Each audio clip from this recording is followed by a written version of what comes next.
Come study with me. We open the books and we keep our feet steady. Let's master our craft. Let's work on our dreams. One page at a time till the whole room believes. May God give you intelligence. May He give you wisdom, critical thinking too. Let it rise in you. Come and study with me. Come and study with me. You've got what it takes. Oh, you've got what it takes. May your brain be so sharp, with a great memory. Oh, come and study with me. Come study with me. May you pass every exams with grace in your hands. When the paper gets hard, you can still take a stand. No matter if you wanna be a CPA, MD, or RN, you got what it takes. You can win again. May God give you intelligence. Oh, may He give you wisdom. Oh, critical thinking. Welcome back. Today is Friday. We are already in June, ladies and gentlemen. It's already June. June the 5th. Next thing you know, the month has gone. So we need to work fast. We need to go fast as possible. Alright, so let's go ahead and grab what you used to study. Your pen, your pencil, your book, your notebook, your computer. Let's go ahead and master our craft. Alright.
31, 20,000.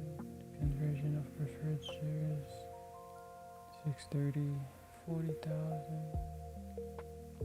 Common shares repurchased, 12/1, 36,000. Coffee environment income, shares used as the denominator in their computation of basic earnings per share. Common share outstanding 1,700,000. Common shares repurchased, 20,000, 31. So 20,000.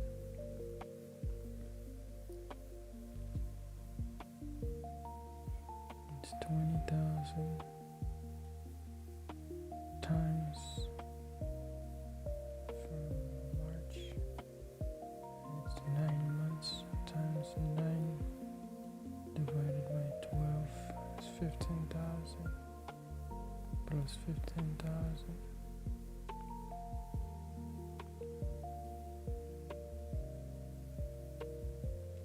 Conversion of preferred shares. So you have preferred shares converted to common shares. 630, 40,000. 40,000 times 6 divided by 12.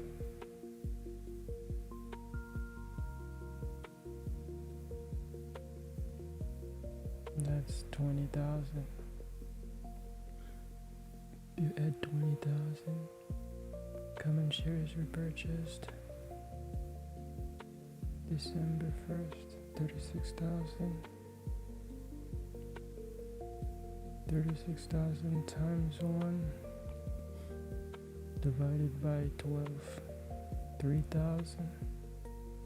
So you have 700,000 to start with. You will add 15,000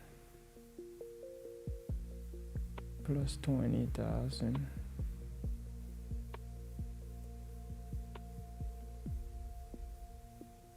minus 3,000, 702.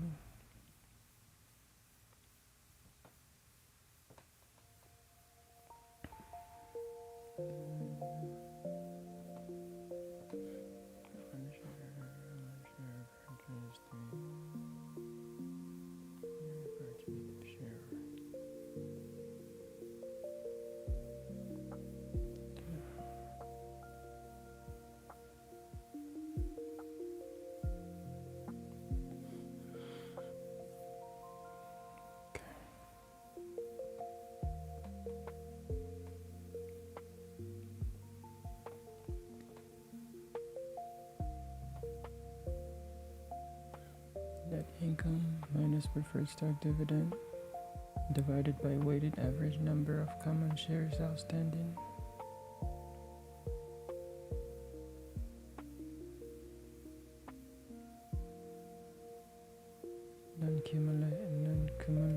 Cumulative, newly declared dividends, cumulative, deduct annual dividend, regardless if declared or paid, ignore dividend in arrears.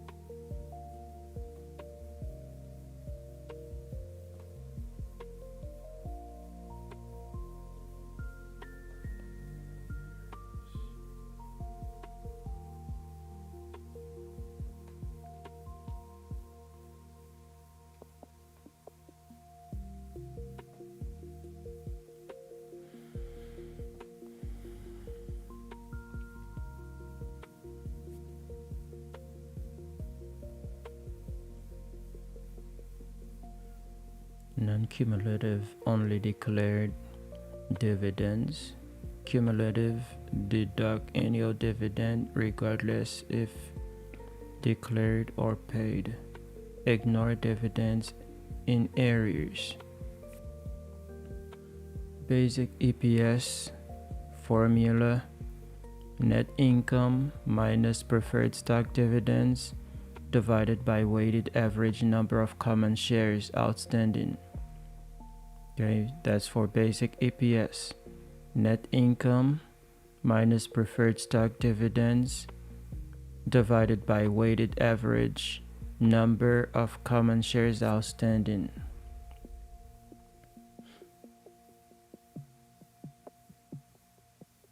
Issued and or reacquired shares prorated for portion of year outstanding.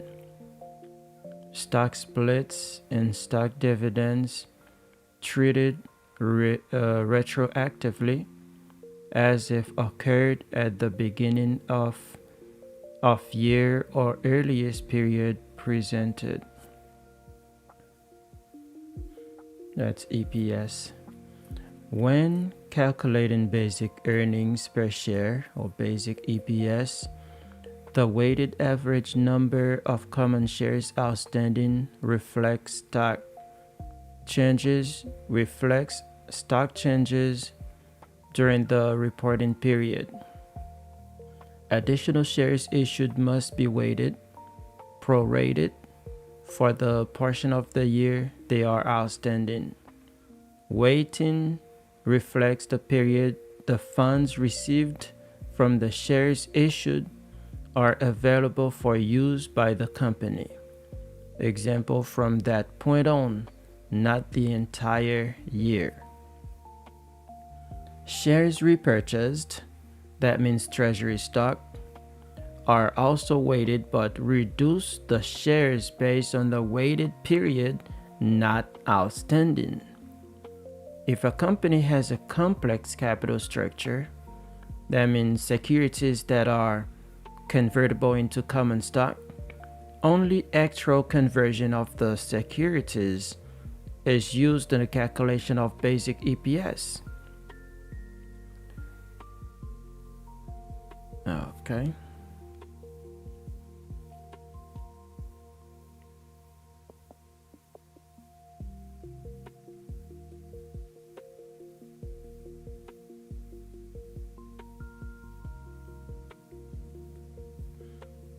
For example, we have the date. We have the transaction, treatment, and weight number of shares. For example, January 1st, beginning balance. Okay, January 1st, beginning balance. Maybe it could be 700,000.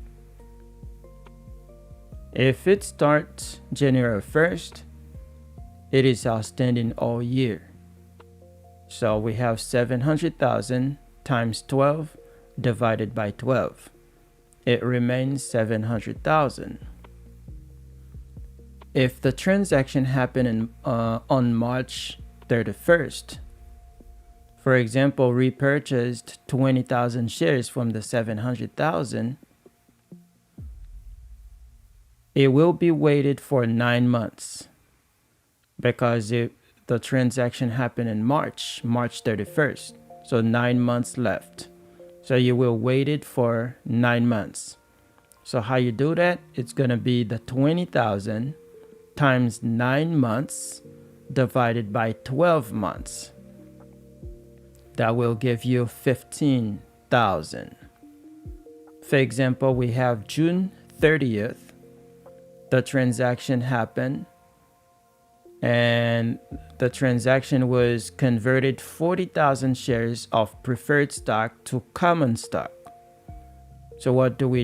We wait that for 6 months because it happened when? It happened June 30th.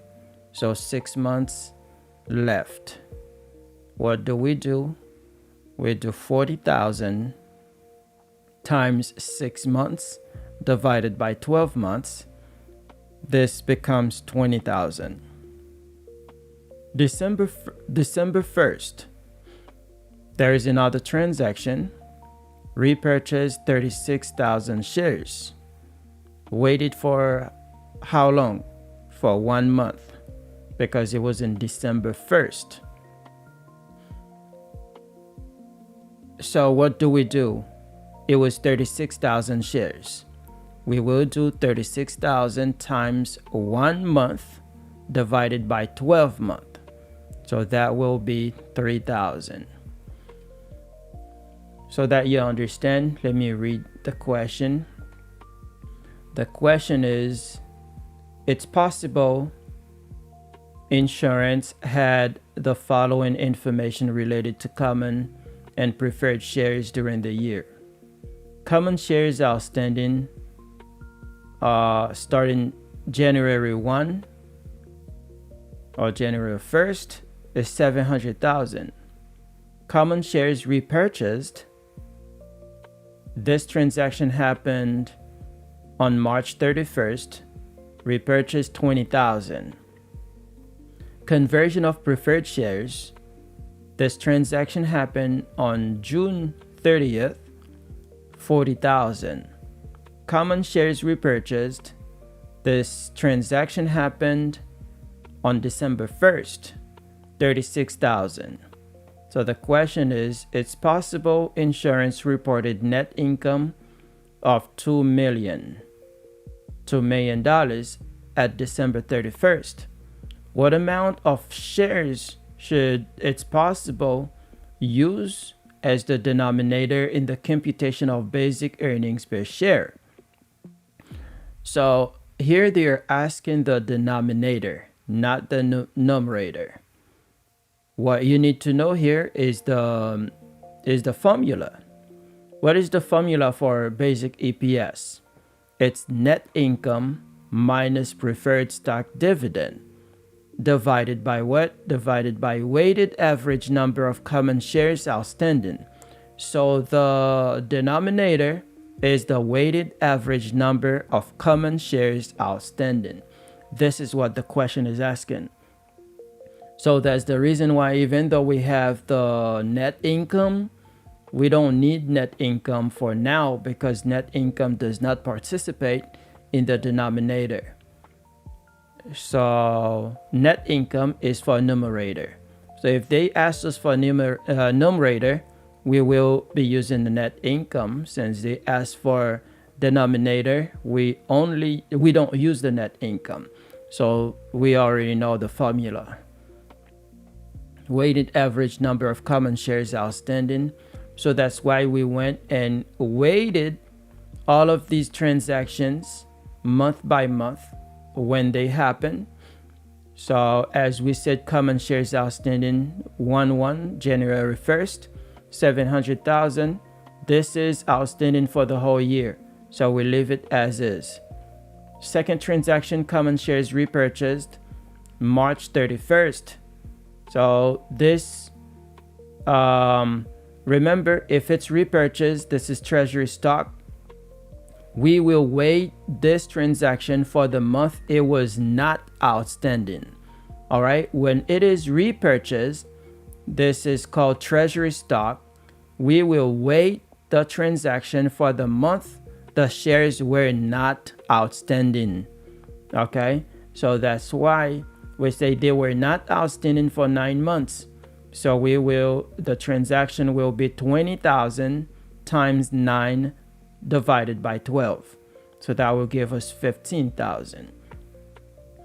Something happened on June 30th.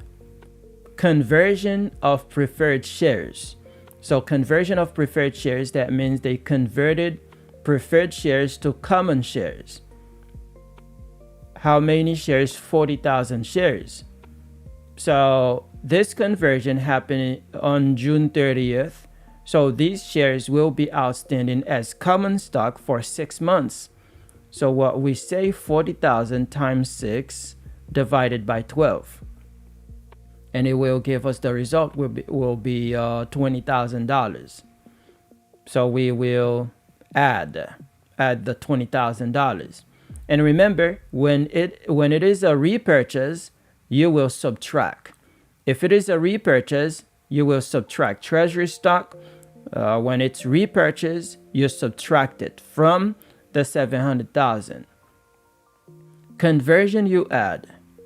Common shares repurchased, again, that transaction happened December 1st.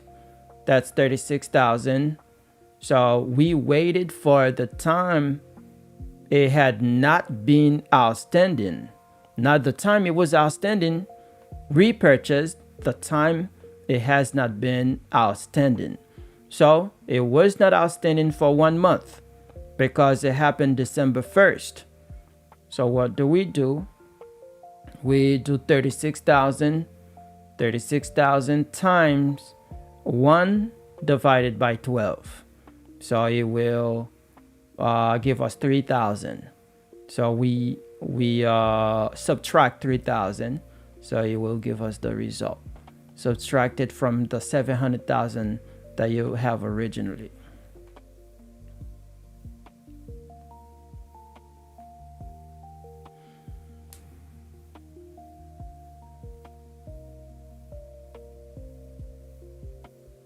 Just a second.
A firm has basic earnings per share of 1.29. If the tax rate is 30%, which of the following securities would be dilutive? A firm has basic earnings per share 1.29, $1.29. If the tax rate is 30%, which of the following securities would be dilutive?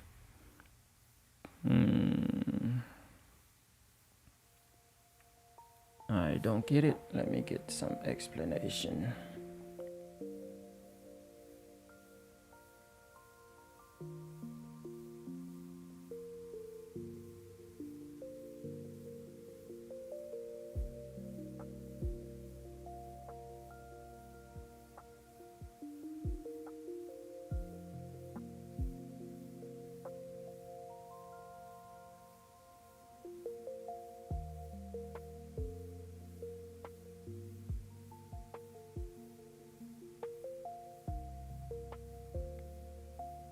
Okay.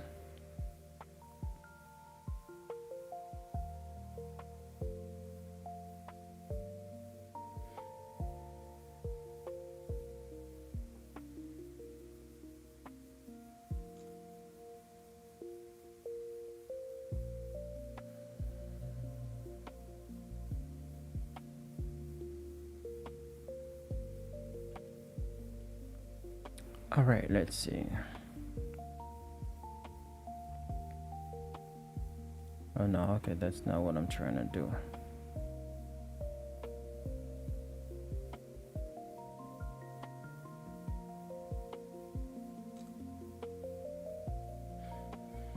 A firm has basic earnings per share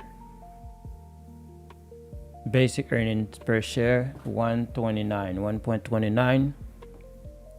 If the tax rate is 30%, I'm looking to see why they're talking about tax rate here. Step 1, what are we comparing? Basic earnings per share. Basic EPS $1.29. Okay, for diluted EPS, each convertible security has an incremental EPS. Incremental EPS, increase in earning divided by additional shares. Rule: if incremental EPS is less than 1.29, it is dilutive. If incremental EPS is greater than 1.29, it is anti-dilutive. Okay? A cumulative 8%. All right, $50 par preferred stock, not convertible. Only convertible securities affect dilutive EPS. Cumulative, not convertible.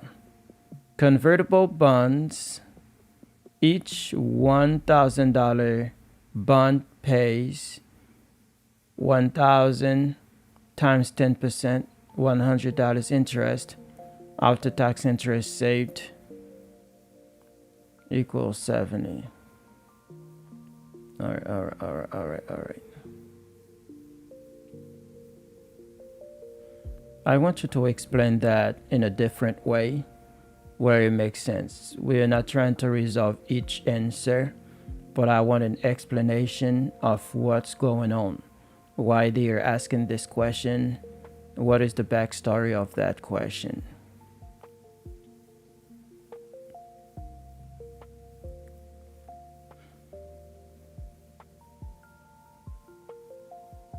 All right, the backstory. Imagine you own a company. Right now, the company has net income, common shares outstanding. This is basic EPS, okay? Income available to common share holder, common shares outstanding. The company says we earned $1.29 for every common share. That's today's reality. But investors have another concern. They ask, what if all those convertible securities become common stock tomorrow? Because there are people holding convertible bonds. There are people holding convertible bonds, convertible preferred stock, stock options, warrants. These people might become common shareholders later. If that happens, more shares exist. Earnings must be spread among more owners. That could reduce EPS. Why is this important? Imagine you own a pizza. You cut it into 10 slices. Each person gets 1. All right, 1 divided by 10 of the pizza. Now 1/10 of the pizza. Now imagine 10 more people suddenly show up. You still have the same pizza. Now each person gets 1/20 of the pizza. Nobody took pizza away. The pizza is simply spread across more people. That's dilution, okay? What is the question really asking? The question is asking which security would hurt current shareholders the most if it were converted. Okay. Which security would actually reduce EPS? That is the meaning of dilutive. Let me see what's the question. The question says a firm has basic earnings per share of 129.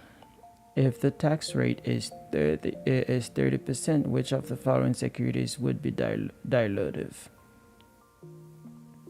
Which security would actually reduce EPS? That is the meaning of dilutive, okay? Reduce earning per share. Why do we compare everything to $1.29? Because $1.29 is the current EPS. Think of it as the company's current earnings power per share. The SEC wants investors to know If all these convertible securities became common shares, would each share earn less than $1.29? If yes, it's dilutive. If no, it's anti-dilutive. Why do bonds use after-tax interest? Let's tell the story. Suppose a bond converts into stock. The company no longer pays interest. Great, the company saves money. Net income goes up, but not by the full interest amount. Why? Because interest is tax deductible. If you stop paying interest, you lose the tax deduction. So you save only the after-tax amount. That's why the formula uses interest times 1 minus tax rate. Why do preferred shares use dividends? Preferred dividends are not tax deductible. Remember, preferred dividends are not tax deductible. If preferred stock converts, the company stops paying preferred dividends. That entire dividend becomes available to common shareholders. No tax adjustment needed. What is the CPA exam secret? The CPA exam is really asking, for every new share created, how much additional earnings come with it? Think about it this way. If conversion creates lots of new shares, very little additional earnings, then EPS falls. That's dilution. If conversion creates few new shares, a lot of additional earnings, then EPS rises. That's anti-dilution. The mental picture a bucket of earnings. Right now, bucket equals $1.29 per share. All right, if this security converts, how much earnings does each new share bring into the bucket? If the answer is less than $1.29, the new shareholders are taking more slices than earnings. Everybody's slice gets smaller. Dilutive. If the answer is more than $1.29, those new shareholders bring enough earnings with them.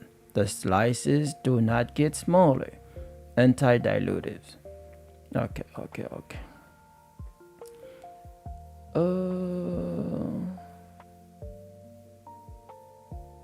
10%. A firm has basic earnings per share. Help me interpret the question. Right? A firm has basic earnings per share of $1.29. If the tax rate is 30%, which of the following securities would be dilutive? Help me interpret this phrase by phrase.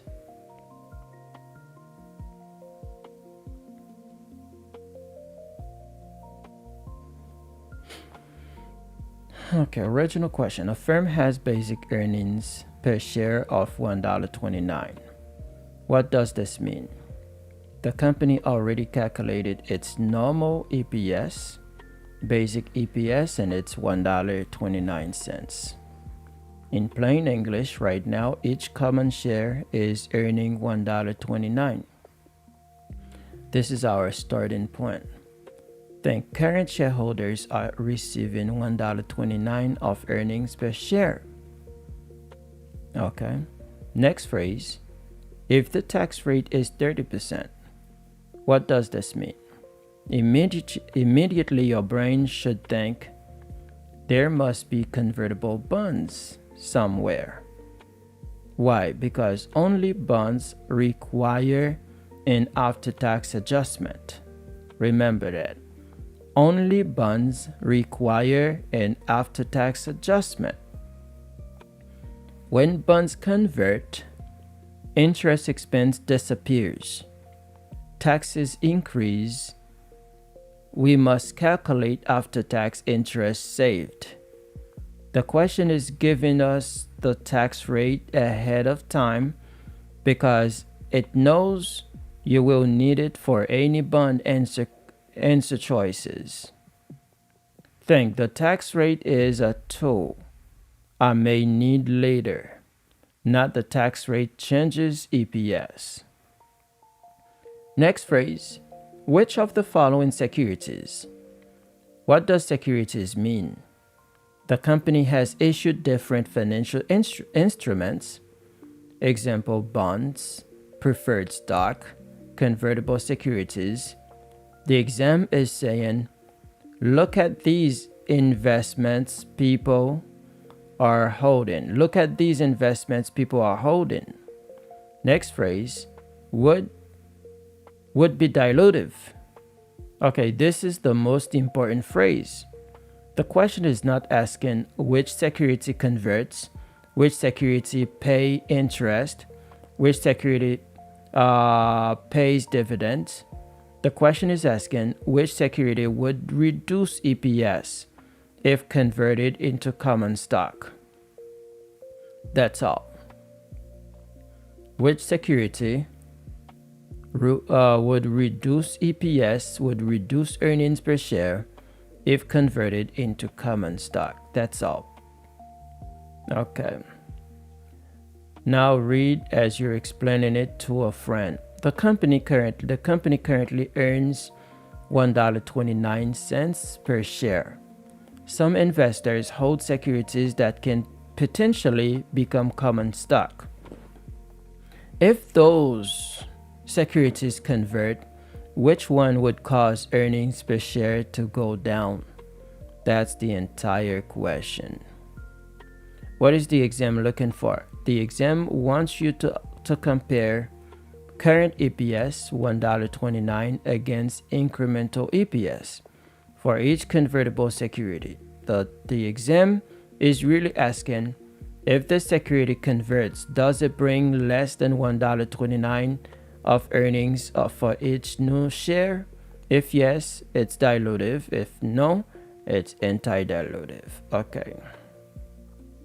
The mental alarm bells when you read basic EPS equals $1.29, your brain should say, this is my benchmark. When you read tax rate 30%, your brain should say, I may need after-tax interest for convertible bonds. When you read which security would be dilutive, your brain should say, I'm looking for the security that would lower EPS. The one sentence in interpretation, the company currently earns $1.29 per share. If one of these securities becomes common stock, which one would make shareholders earn less than $1.29 per share? Okay, I'm getting it, but it seems like there is something else I still don't understand. I believe we need to go a little deeper.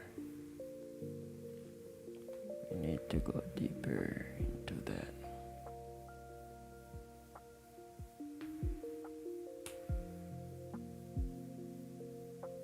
We need to go deeper. Let me see if I understand it.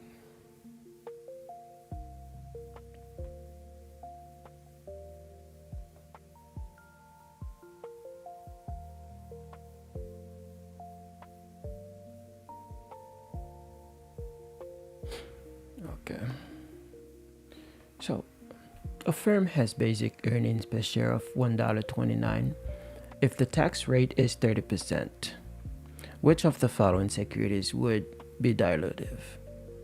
Would reduce EPS, make EPS go lower than $1.29? Cumulative 8%, $50 par preferred stock, 10% convertible bonds issued at par with each $1,000 bond convertible into 20 shares of common stock, 7% convertible bonds issued at par, with each $1,000 bond convertible into 40 shares of common stock. 6%. Okay. All right. So now let's take the answer, the correct one. Let's take the correct answer and interpret the correct answer and see why it is correct.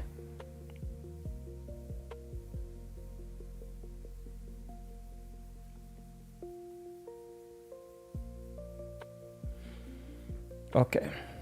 7% convertible bonds issued at par, with each $1,000 bond convertible into 40 shares of common stock.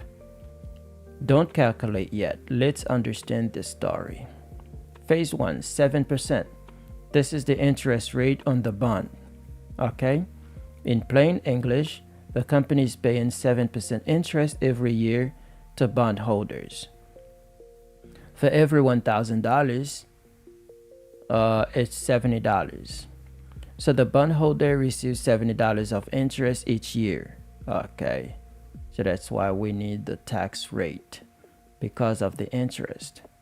Phase 2, convertible bonds. This is the key phrase. The examiner wants your brain to immediately think these bonds can become common stock. Okay. Convertible bonds. Okay, convertible, they can convert, they can become common stock.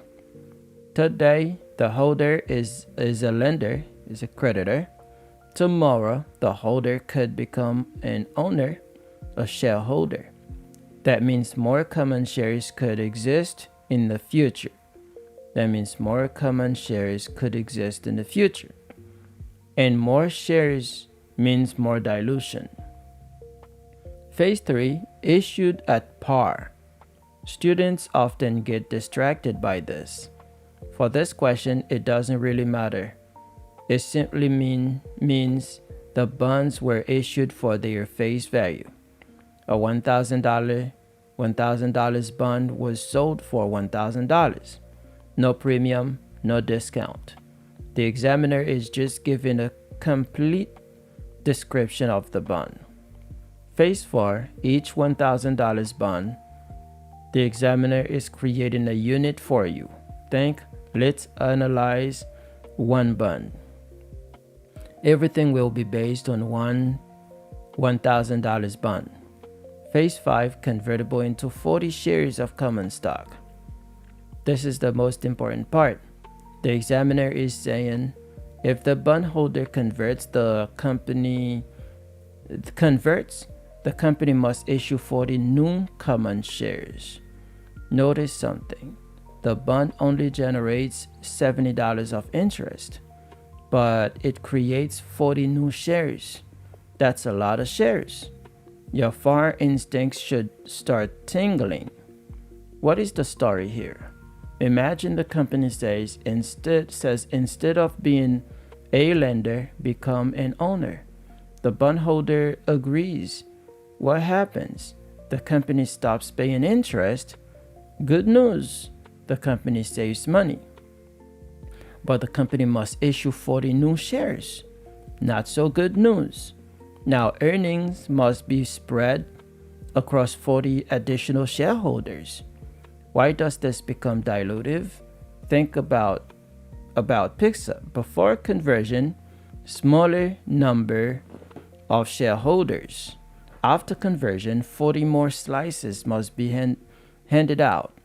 Question: does the company save enough money from the interest to justify creating 40 new shares? The answer is no. The earnings added back are relatively small compared to the number of new shares created. What the examiner wants you to notice, look at the relationship. Interest rate only 7%, relatively low. Conversion shares 40 shares, relatively high. The examiner is secretly telling you this bond doesn't bring much additional earnings, but it creates lots of new shares. That is exactly the recipe for dilution. Okay.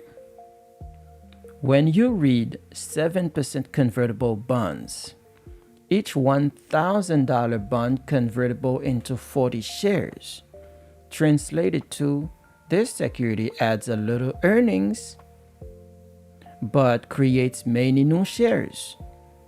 And whenever you hear little earnings plus many new shares, think dilutive. Because EPS will likely go down. Earnings per share will likely go down. So the deeper reason answer C is correct is not the math itself. The reason is the company saves only a modest amount of interest, but must issue a large number of new shares, causing earnings to be spread too thinly. That reduces earnings per share, which is the definition of dilution. This is good. Yeah, that's how I want to understand the questions. Okay. All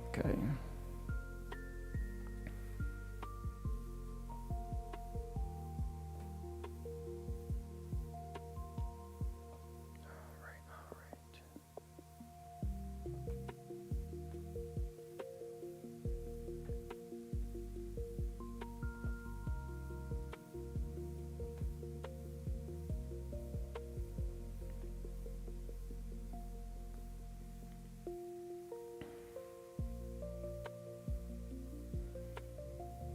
7% convertible bonds issued at par, with each $1,000 bond convertible into 40 shares of common stock. 7% convertible bonds. 10% convertible bonds issued at par, with each 1,000 bonds convertible into 20 shares of common stock. 6% $100 par cumulative convertible preferred stock. Okay. Trying to understand that. All right, this is good. So now as I look at the other options, it starts to make sense because so cumulative 8% $50 par preferred stock. This is non-convertible. 6% $100 par cumulative convertible preferred stock issued at par. That is not convertible. So I have 10% convertible bonds issued at par, with each $1,000 bond convertible into 20 shares of common stock. So here we have 10% interest, a little high interest, 10%, which is not bad. Okay, issued at par, with each $1,000 bond convertible into 20 shares. So it's not a lot of shares. So that would be anti-dilutive. When we look at 7% convertible bonds issued at par, with each $1,000 bond convertible into 40 shares of common stock, it's the company is currently paying a low interest, but if they convert, they will issue a lot of shares. So that would cause it to dilute. So the EPS will go down. Makes sense. It's not even the math.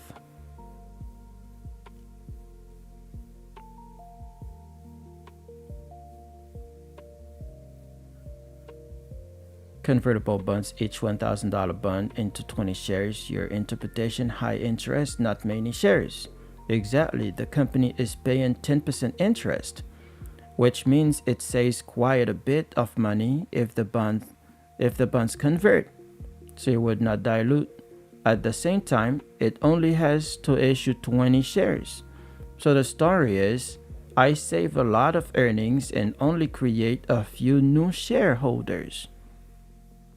That's usually a recipe for an anti-dilution, because each new share is bringing a relatively large amount of earnings with it. Option C, 7% convertible bonds, each $1,000 bond convertible into 40 shares. Your interpretation, lower interest, more shares. Exactly. The company only saves a relatively small amount of interest, but now it must create 40 new shares. The story becomes, I don't save much earnings, but I create a lot of new shares. A lot of new shareholders. That's a recipe for dilution. Here's the far shortcut I want you to remember. For convertible bonds, don't think interest rate versus interest rate. Think earnings saved versus shares created. The exam is asking how much earnings are these new shareholders bringing with them.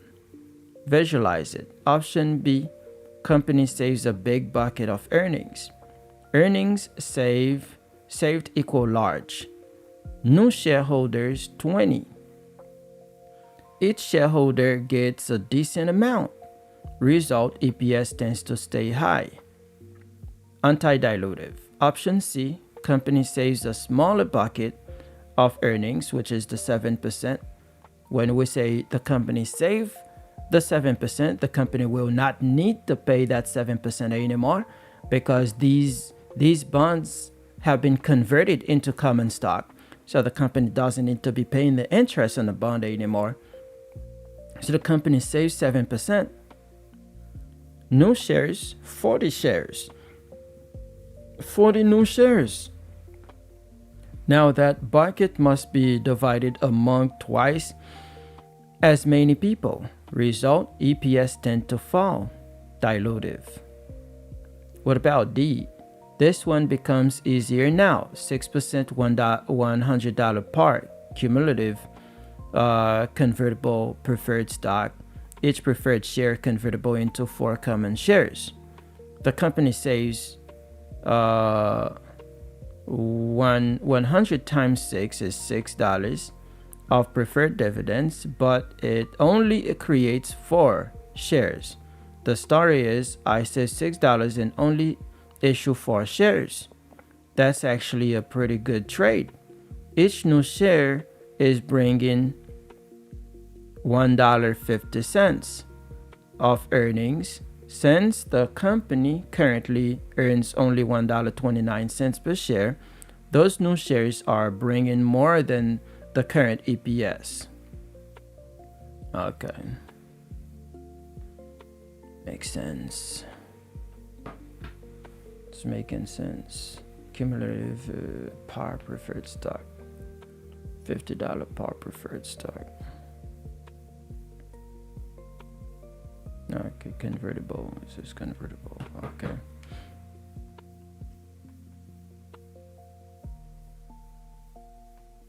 All right.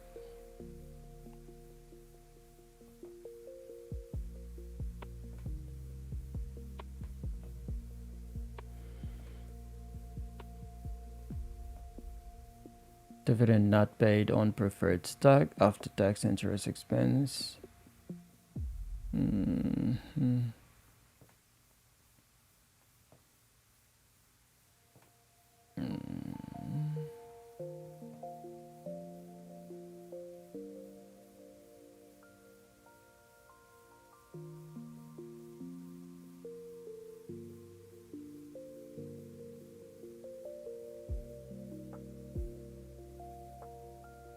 Okay.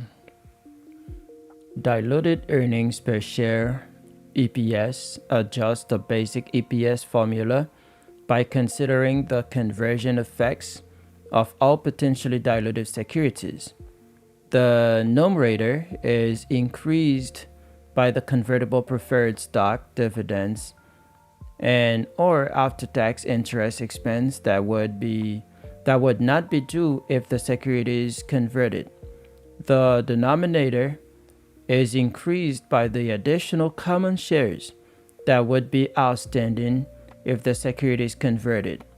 Only securities that have a dilutive effect, that means decreased EPS, are included. Okay.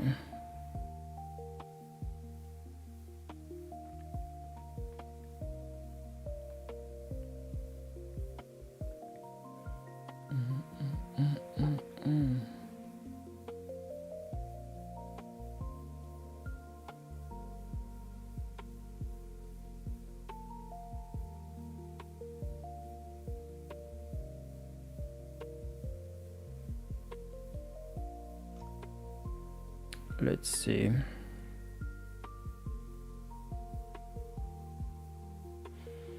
So this question says the senior accountant for its possible insurance, a public company with a complex capital structure, has just finished preparing its possible income statement for the current fiscal year.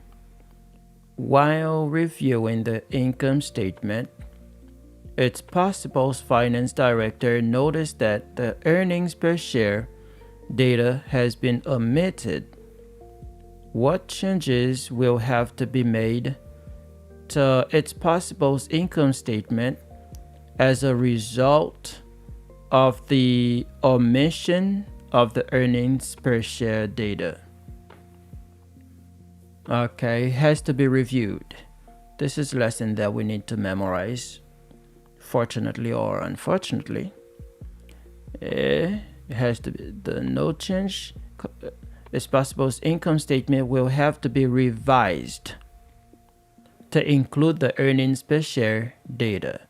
Yes. So it has to be revised to include the earnings per share. So let me see what chat says. Chat will give an explanation. First phrase, the senior accountant for its possible or public company.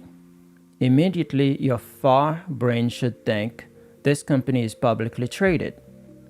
Why is that important? Because EPS is primarily a requirement for public companies. If this were a private company, EPS would not necessarily be required. The examiner intentionally tells you this is a public company. That's a huge clue. Next phrase, with a complex capital structure. This is another major clue. What does complex capital structure mean? It means the company probably has convertible bonds, convertible preferred stock, stock options, warrants. In other words, this company may have diluted EPS. Remember, simple capital structure, only common stock. Complex capital structure, potential common stock exist. Therefore, basic EPS and diluted EPS may be required. Next phrase, has just finished preparing its possible income statement. This means the financial statements are basically done. Nothing unusual here. Next phrase, while reviewing the income statement, the finance director is checking the work. Think the accountant prepared it. The finance director is reviewing it for mistakes. Next phrase, noticed that the earnings per share data has been omitted. This is the real issue. The director found something missing. EPS is not shown. The question becomes, can a public company leave EPS off? Can leave EPS off its income statement? Next phrase, what changes will have to be made? Notice the wording, not should changes be made. The question assumes there is a possible problem and asks what must be done. Next phrase, as a result of the omission of the earnings per share data, translation, since EPS was left out or left off, does the company need to fix the income statement? The entire story, if we rewrite the question in plain English, a public company with a complex capital structure prepared its income statement but forgot to include EPS. Does the income statement need to be corrected? Before looking at the answers, a CPA candidate should already be thinking public company, yes. EPS required, yes. Complex capital structure, yes. That means basic EPS required, diluted EPS required. So when you reach the answers, your expectation is the income statement must be revised to include EPS. The fun rule behind the question, the examiner is testing one simple rule. Public companies must present EPS on the face of the income statement. And because this company has a complex capital structure, both basic EPS and diluted EPS must be presented. So even before reading the choices, you should already be leaning strongly toward it's possible income statement will have to be revised to include the earnings per share data. Okay.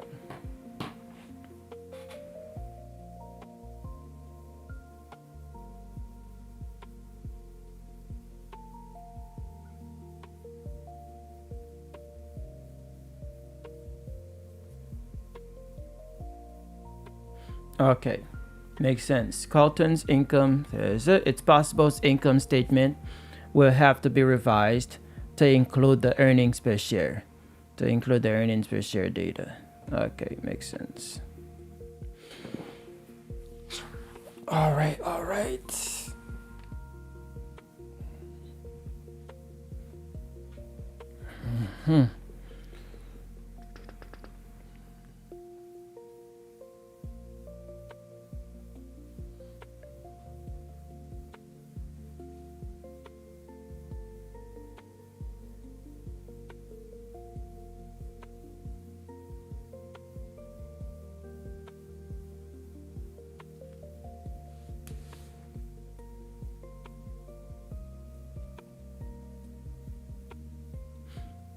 Basic earnings per share is a popular financial ratio that measures net income assigned to each outstanding common share.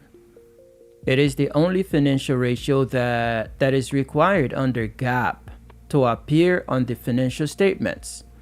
Remember that. It is the only financial ratio that is required under GAAP to appear on the financial statements.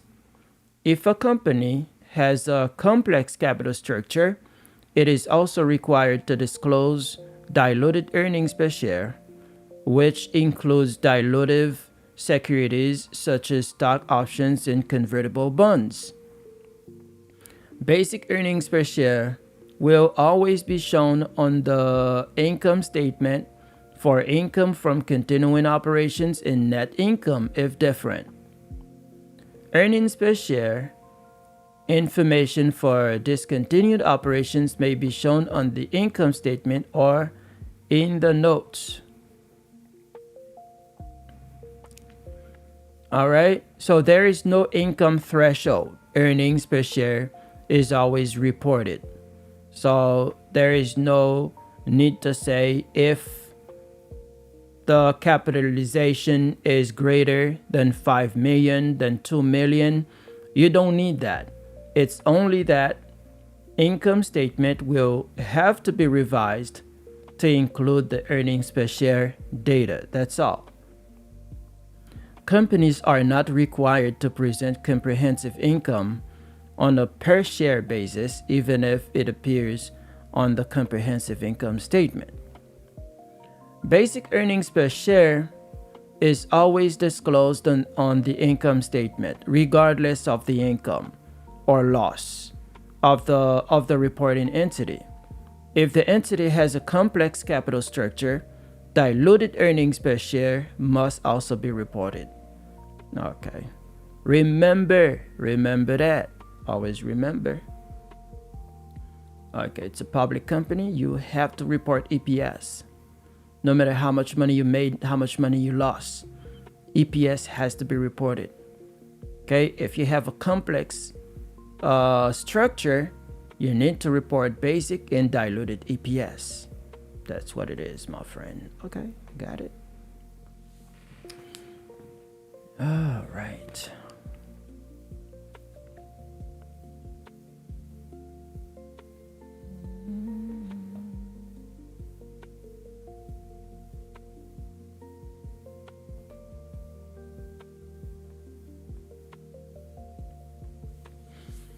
Westco had earnings per share of $15 for year 3 before considering the effect of any convertible securities. No conversion or exercise of convertible securities occurred during year 3. However, possible conversion of convertible bonds would have reduced earnings per share by 0.75. The effect of possible exercise of common stock options would have increased earnings per share by 10 cents. What amount should West report as diluted earnings per share for year 3? Oh, okay. So $15 had earning EPS $15 year 3 before considering the effects of any convertible securities. No conversion or exercise of convertible securities occurred during year 3. Understood? However, possible conversion of convertible bonds would have reduced earnings per share by 0.75. Reduced earnings per share by 0.75. The effect of possible exercise of common stock options would have increased earnings per share by 10 cents, 0.10. What amount should West report as diluted earnings per share for year 3? Diluted earnings per share. Reduce 75. So 15. Wait. The effect of possible exercise of common stock options would have increased earnings per share by 10 cents. Increase. No. However, possible conversion. All right. Conversion of convertible bonds would have reduced earnings per share by 75 cents. So I would say $15 minus 75 cents, it would be $14.25. We got it. We got it. We got it. Again, it's not the math. I see it's the language. You need to understand the language as you study this. Because the math is going to be easy. The language is what tries to confuse you. So why would they throw in this 10 cents? There's no need. But they're trying to put something to confuse you, giving you extra information.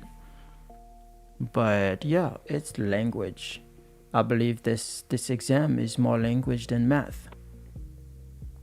Yeah. More language than math.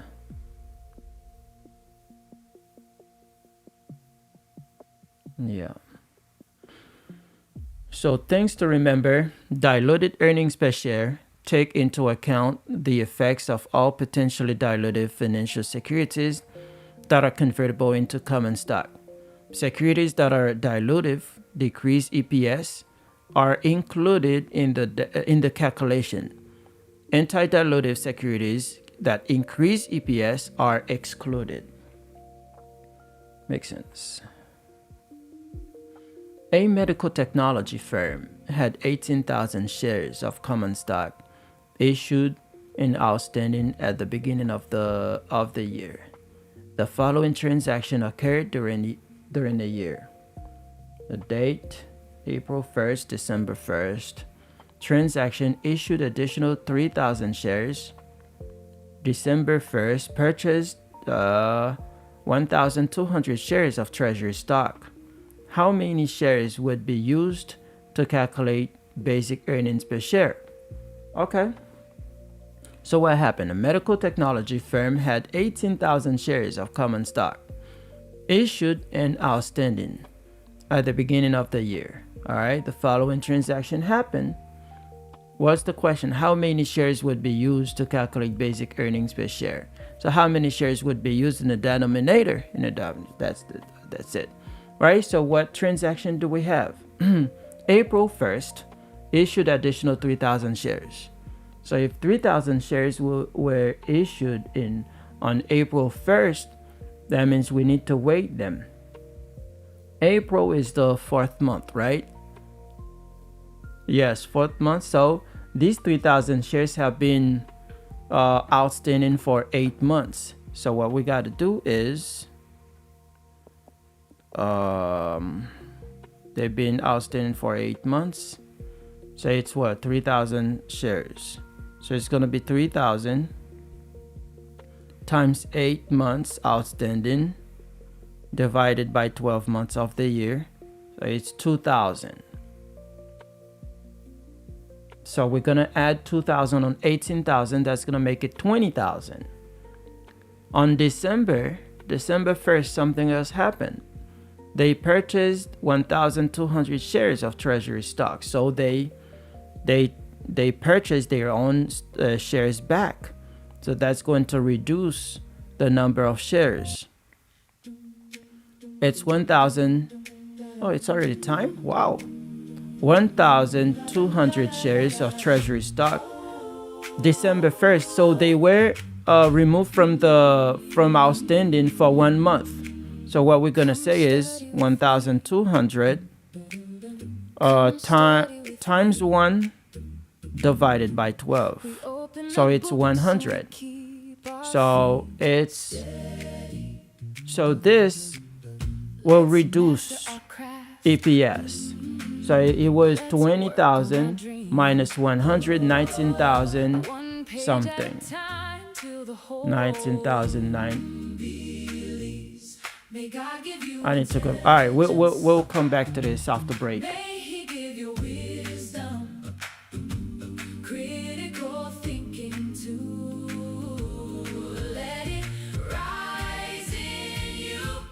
Study with me.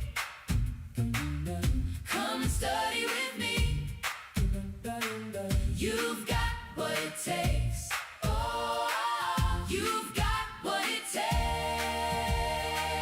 May your brain be so sharp with a great memory. Oh, come and study with me. Come study with me. Every exam's with grace in your hands. When the paper gets hard, you can still take a stand. No matter if you wanna be a CPA, MD, or RN, you got what it takes. You can win again. May God give you intelligence. Oh, may He give you wisdom. Oh, critical thinking too.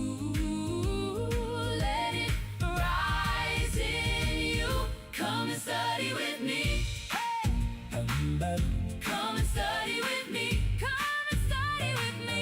You've got what it takes. Oh, you've got what it takes. May your brain be so sharp.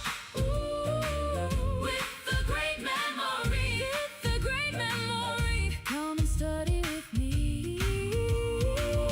Come study with me.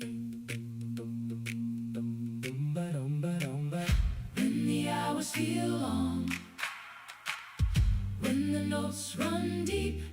Oh, keep your eyes on the goal. Keep your promise to keep. May God give you intelligence. May He give you wisdom. Critical thinking too. Amen. Amen. Come and study with me.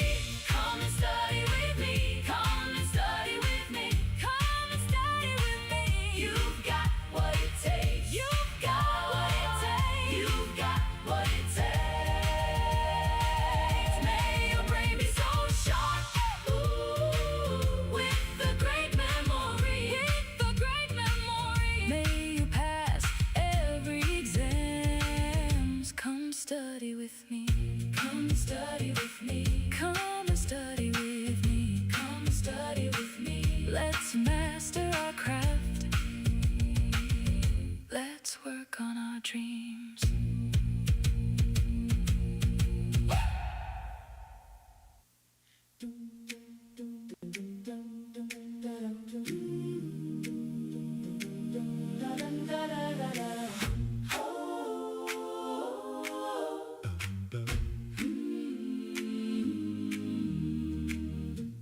Come study with me. Come study with me. We open the books and we keep our feet steady. Let's master our craft. Let's work on our dreams. One page at a time till the whole room believes. May God give you intelligence. May He give you wisdom, critical thinking too. Let it rise in you. Come and study with me. Come and study with me. You've got what it takes. Oh, you've got what it takes. May your brain be so sharp, with a great memory. Oh, come and study with me. Come study with me. May you pass every exams with grace in your hands. When the paper gets hard, you can still take a stand. No matter if you wanna be a CPA, MD, or RN, you got what it takes. You can win again. May God give you intelligence. Oh, may He give you wisdom. Oh, critical thinking too. Let it rise in you. Come and study with me. Come and study with me. Come and study with me. You've got what it takes. Oh, you've got what it takes. May your brain be so sharp, with a great memory. With a great memory. Come and study with me. Come study with me. When the hours feel long, when the notes run deep, oh, keep your eyes on the goal. Keep your promise to keep. May God give you intelligence. Oh, may He give you wisdom. Oh, critical thinking too.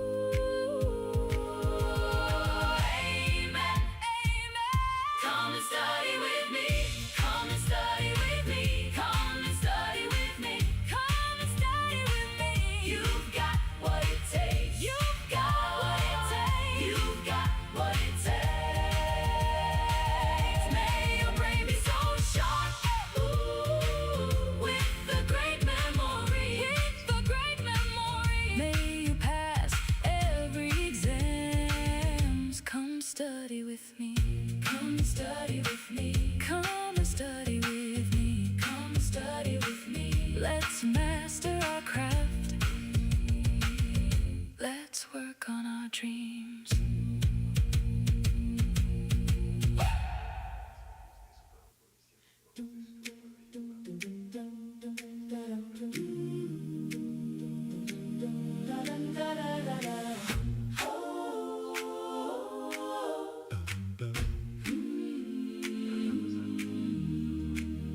Come study with me. Come study with me. We open the books and we keep our feet steady. Let's master our craft. Let's work on our dreams. Oh, one page at a time till the whole room believes. May God give you intelligence. May He give you wisdom, critical thinking too. Let it rise in you. Come and study with me.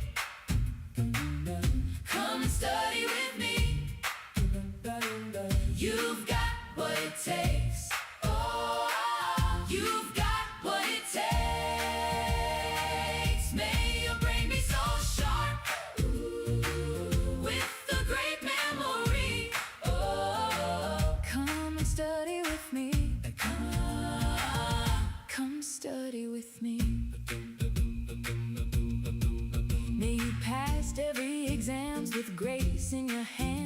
the paper gets hard, you can still take a stand. No matter if you wanna be a CPA, MD, or RN, you got what it takes. You can win again. May God give you intelligence. Oh, may He give you wisdom. Oh, critical thinking too.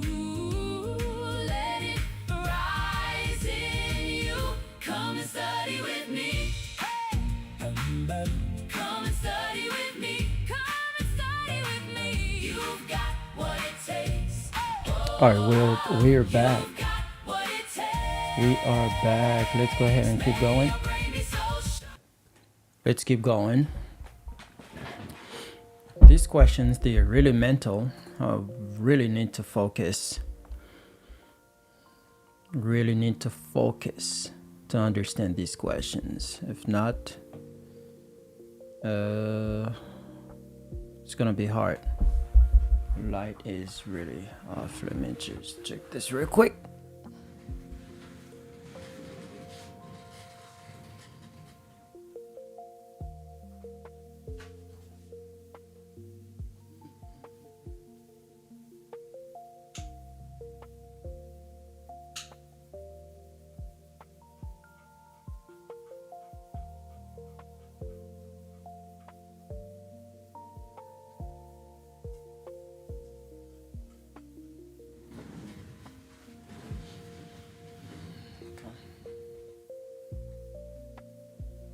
Let's go.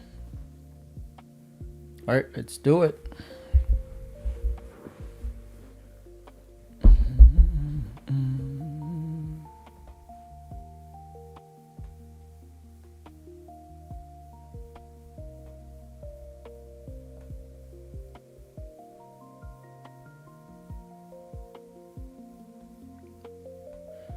All right, so what were we doing here?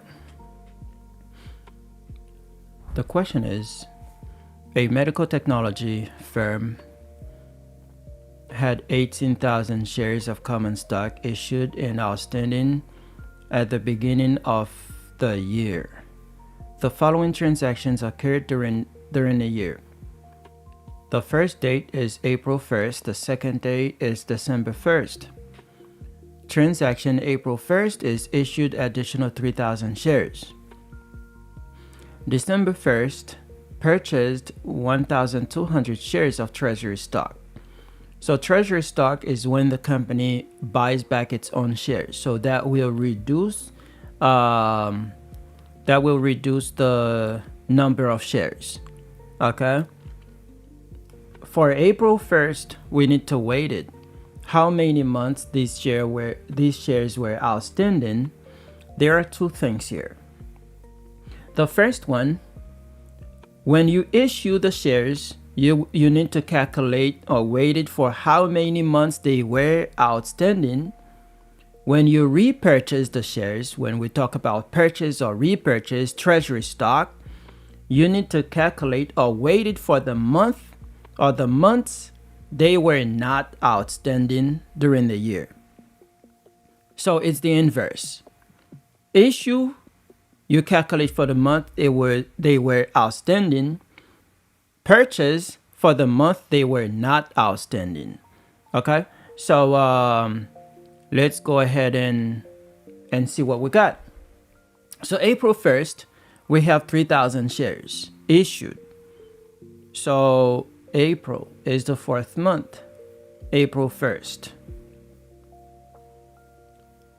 April 1st. So April is counted, right? So it's 9 months. It's just as this date is just like they said, March 30th, because April 1st, April is also counted. So it's going to be, instead of 8 months, it's going to be 9 months. Okay, it's going to be 9 months. 3,000 times 9 months outstanding divided by 12 months of the year, it's 2,250 additional shares. So what we're going to have here is we already had 18,000 shares outstanding. So we're gonna add these 2,250 on it. Add them. It's gonna be 20,250. Okay, 20,250. So the next transaction is December 1st. They repurchased or they purchased 1,200 shares of treasury stock. So what we're going to do is to calculate for how many months they were not outstanding. December 1st is going to be for 1 month. So we will do 1,200 times 1 divided by 12 months of the year. So that's 100. So what did we have? We had 20,250 minus 100. It's going to be 20,150, which would make sense.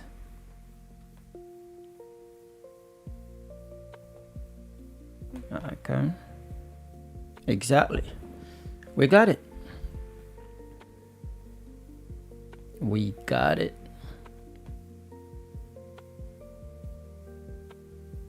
Okay.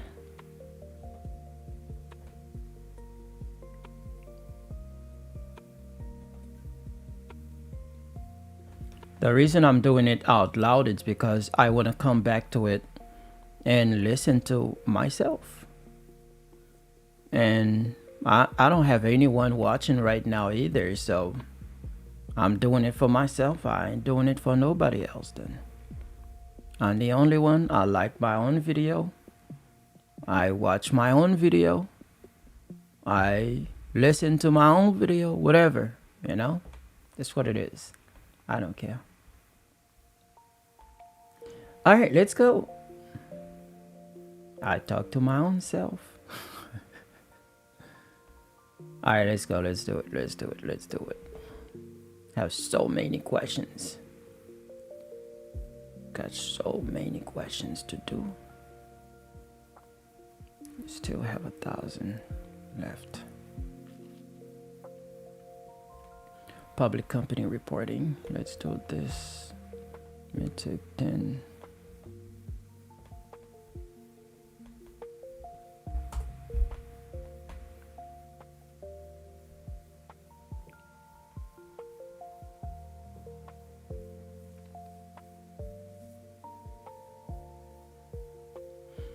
Who is required to make special certification statements regarding the establishment of internal control systems on Form 10K? What? Who is required to make special certification statements regarding the establishment of an internal control systems on Form 10K? You know, I know the Form 10K is the annual report, but who is required to make special certification? Principal Executive Officer, Principal Financial Officer, one of them or both, I don't know. But let me see what chat says. Let me see what the chat says. In this case, I'm gonna learn the concept.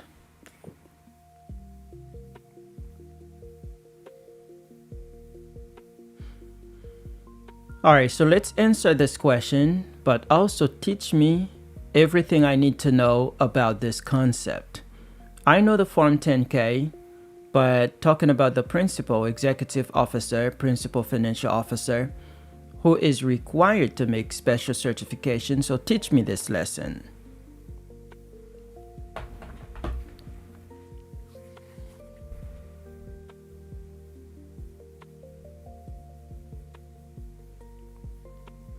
Okay. This classic FAR SEC reporting question, the answer is yes. So Principal Executive Officer is required. Principal Financial Officer is also required. Okay, both the Principal Executive Officer, PEO, usually the CEO, Principal Financial Officer, PFO, usually the CFO, must certify Form 10K. Okay, let's understand the story. The topic comes from the aftermath of major accounting scandals like Enron, WorldCom, and WorldCom. Before these scandals, executives could claim, I didn't know the numbers were wrong. Okay, Congress wasn't happy with that answer. So they passed Sarbanes-Oxley Act of 2002. They call SOX. The purpose was top management must personally stand behind the financial statements. Who are these people? Principal Executive Officer, PEO, or the CEO? Maybe the same person. This person runs the company, responsible for overall operations, corporate strategy, leadership. When the CPA exam says Principal Executive Officer, your brain should say CEO. Principal Financial Officer, PFO. Think CFO. This person is responsible for accounting, financial reporting, financial statements, internal controls. When the CPA exam says Principal Financial Officer, your brain should say CFO. What is Form 10K? A 10K is the company's annual report filed with the SEC. Think public company, end of year, file Form 10K. Inside, you will find financial statements, management discussion, risk factors, internal control information, auditor reports. What are they certifying? The exam uses the phrase special certification statements. Yes, this is referring to SOX, Sarbanes-Oxley Act, certifications. The CEO and CFO must personally certify the report is accurate. In plain English, to the best of my knowledge, these numbers are not misleading.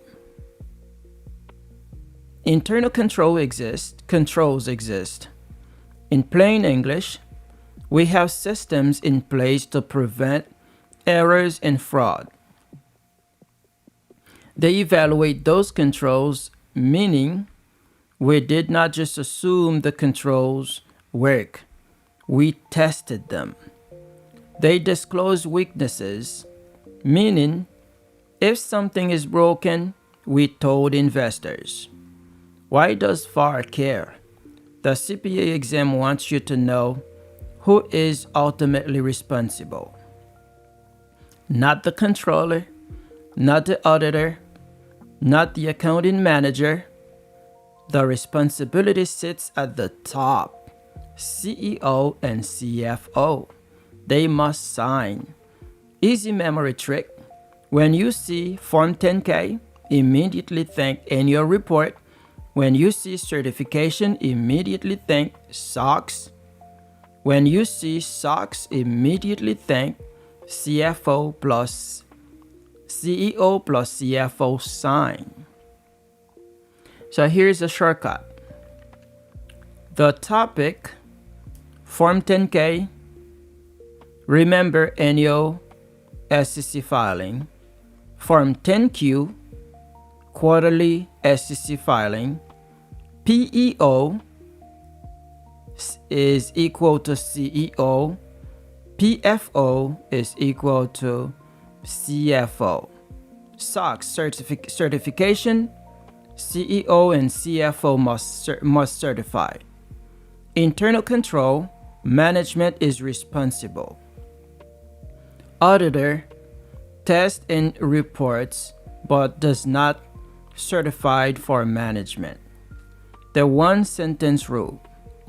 Under Sarbanes-Oxley Act, both the CEO, Principal Executive Officer, and CFO, Principal Financial Officer, must certify the accuracy of the Form 10K and the effectiveness of the company's internal control.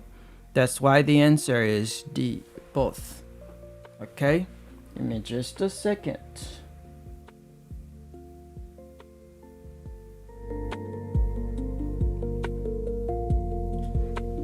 Be right back.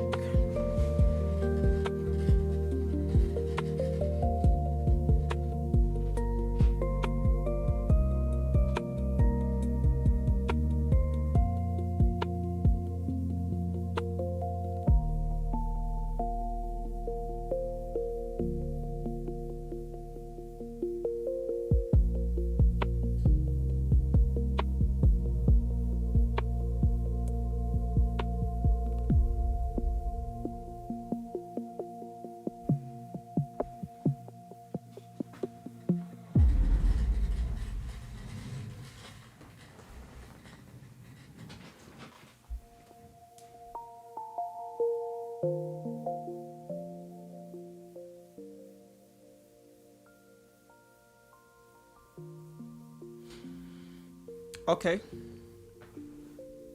we got it. CFO, Principal Executive Officer, could be the CEO, Chief Executive Officer. Principal Financial Officer could be the CFO, Chief Financial Officer, who is required to make special certification statement. When you see special certification statement, you see SOX, Sarbanes-Oxley Act. Okay.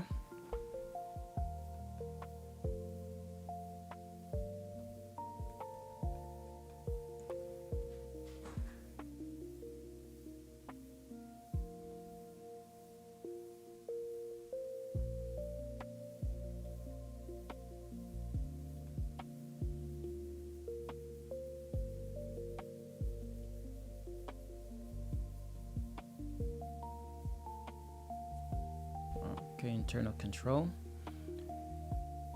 CEO and CFO often assure must certify that they reviewed the annual or quarterly report, including financial statements.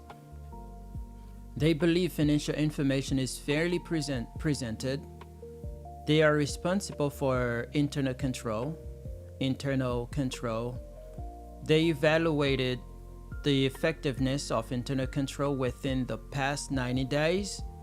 Remember, the past 90 days. They disclosed significant changes in internal control since its evaluation, disclosed fraud or significant deficiencies in internal control to auditor and audit committee. Following several accounting scandals at public companies, the U.S. Congress passed the Sarbanes-Oxley Act of 2002 to restore investors' confidence in the financial reporting of issuer. Several of the Act's requirements increased the accountability of senior management, including CEOs and CFOs. Section 404 of SOX requires issuers to include an internal control report in the Form 10K annual report to the SEC. Both the CEO and CFO must acknowledge responsibility for and provide an assessment of. Okay, so let's go back. CEO and CFO often issuer must certify they reviewed the annual or quarterly report, including financial statements, believe financial information is fairly presented. They are responsible for internal control, evaluated the effectiveness of internal control within the past 90 days. Remember that. Evaluated the effectiveness of internal control within the past 90 days. disclosed significant changes in internal control since its evaluation, disclosed fraud or significant deficiencies in internal control to auditors and audit committee. Okay. Following several accounting scandals at public companies, the U.S. Congress passed the Sarbanes-Oxley Act of 2002, which they call SOX, to restore investors' confidence in the financial reporting of issuers. Several of the Act's requirements increase the accountability of senior management, including CEOs and CFOs. Section 404 of SOX requires issuers to include an internal control report in the Form 10-K annual report to the SEC. Both the CEO and CFO must acknowledge responsibility for and provide an assessment of an adequate system of internal control. They also must certify that they have evaluated the entity's internal control system within the past 90 days and disclosed any significant deficiencies to their auditors and the audit committee. In addition, the CEO and CFO must certify that they have reviewed the financial report and are unaware of any material misstatements. The report fairly presents, in all material respects, the financial condition and results of operations. A CEO or CFO who is proven to have willfully certified a false report may be imprisoned for up to 20 years and fined a maximum of $5 million. $5 million? What? Imprisonment for up to 20 years and fine a maximum of $5 million. Remember that the CEO and the CFO of an issuer must certify each annual Form 10-K and quarterly Form 10-Q report that they have evaluated the internal control systems and disclosed any significant deficiencies. They are required to certify that they have reviewed the financial report, that they are unaware of any material misstatements in the report, and that the financial statements are fairly presented in all material respects. Let's go.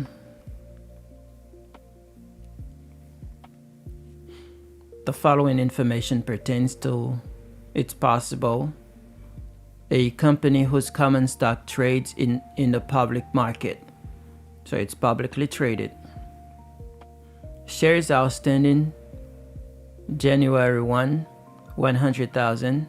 Stock dividend at March 31st, 24,000. Stock issuance at June 30th, 5,000. What is the weighted average number of shares it's possible should use to calculate its basic earnings per share for the year ended December 31st, year 1? So here they are asking us for basic earnings per share. And you know the formula. The formula is net income minus preferred dividend divided by what? By weighted average of common stock. Weighted average of common stocks.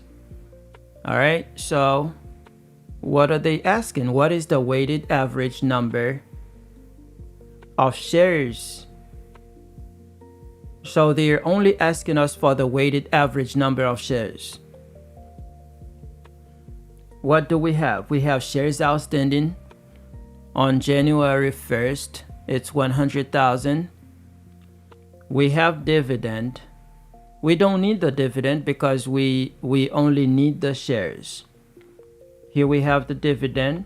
We don't need the dividend, but because the dividend goes in the numerator, we are only calculating the denominator now.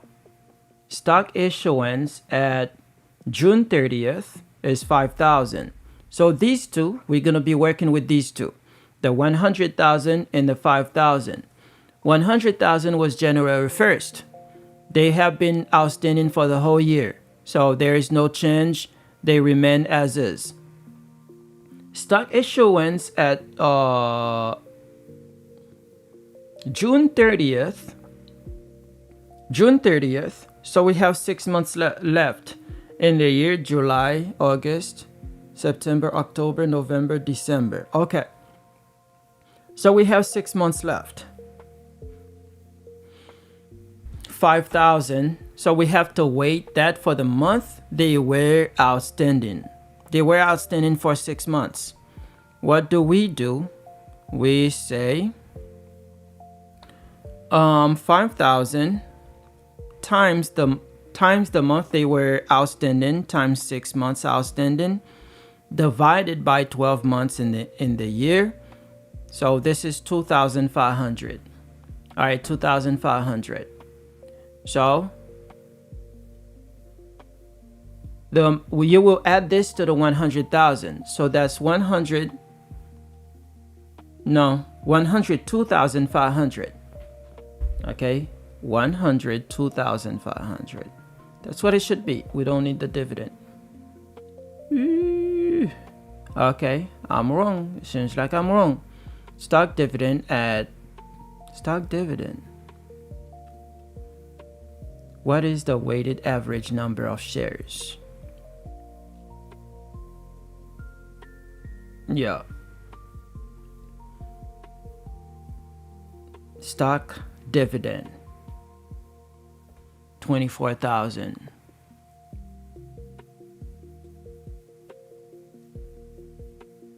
Hey, wait.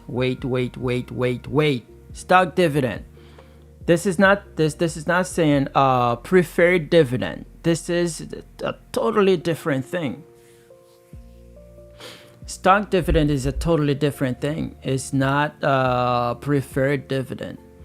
It's not talking about preferred dividend. It's talking about stock dividend. So when you see stock dividend, you will make as if they have been outstanding during the whole year. So you don't need to make no adjustment. I know it was March 31st, but there is no adjustment to be made for stock dividend. Okay? So stock dividend. So we have 100,000, 124,000 plus 2,500, 126,500, 126,500. That's what it is. Okay. Stock dividend is not preferred dividend. I was confusing it with preferred dividend. But stock dividend, when you see stock dividend, you see split, you will make as if they have been outstanding during the whole year. You don't need to weight them. Make sense? Yes, I'm talking to myself. Yes. I'm my own teacher. Yes, it makes sense. Yes. That's it. Exactly, my friend. We're getting so sharp, man. We are getting sharp. Praise the Lord. Getting so sharp, man. That's what it is. Okay, let's go. Let us go. The following information is relevant to the computation of Farmco's earnings per share to be disclosed on Farm's income statement for the year ending December 31st. We have net income for year 2 is 800,000. 4 million face value 10-year convertible bonds outstanding on January 1st. The bonds were issued 4 years ago at a premium that is being amortized in the amount of $28,000 per year. $28,000 per year. The stated rate of interest on the bonds is 8%. and the bonds were issued to yield 7%. 7%. Each $1,000 bond is converted or convertible into 70 shares of farms common stock. Preferred stock, $10 par, 4% cumulative 15,000 shares issued and outstanding. No dividend is declared for year 2. Farm's corporate income tax rate is 20%. What amount should be used as the numerator in the fraction used to compute farm's diluted earnings per share, assuming that the bonds are dilutive securities? What is the question? Okay. What amount should be used in the numerator? So we're only looking for the numerator. So what is what contains in the numerator is preferred stocks dividend. No, it's the net income minus preferred stock dividend. This is what we have in the numerator. When you're calculating EPS, it is net income minus preferred stock dividend divided by weighted average of common stock. Remember that always. So if they only ask for the numerator, what we need is the net income. We also need the preferred stock dividend. That's what we need. Okay? Let's go. So we have net income. Net income for year 2 is $800,000 net income. So what do we need? We may need to make some adjustments. I don't know. Let's go. So we have a $4 million face value 10-year convertible bonds outstanding on January 1st.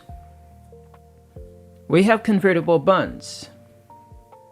The bonds were issued 4 years ago at a premium.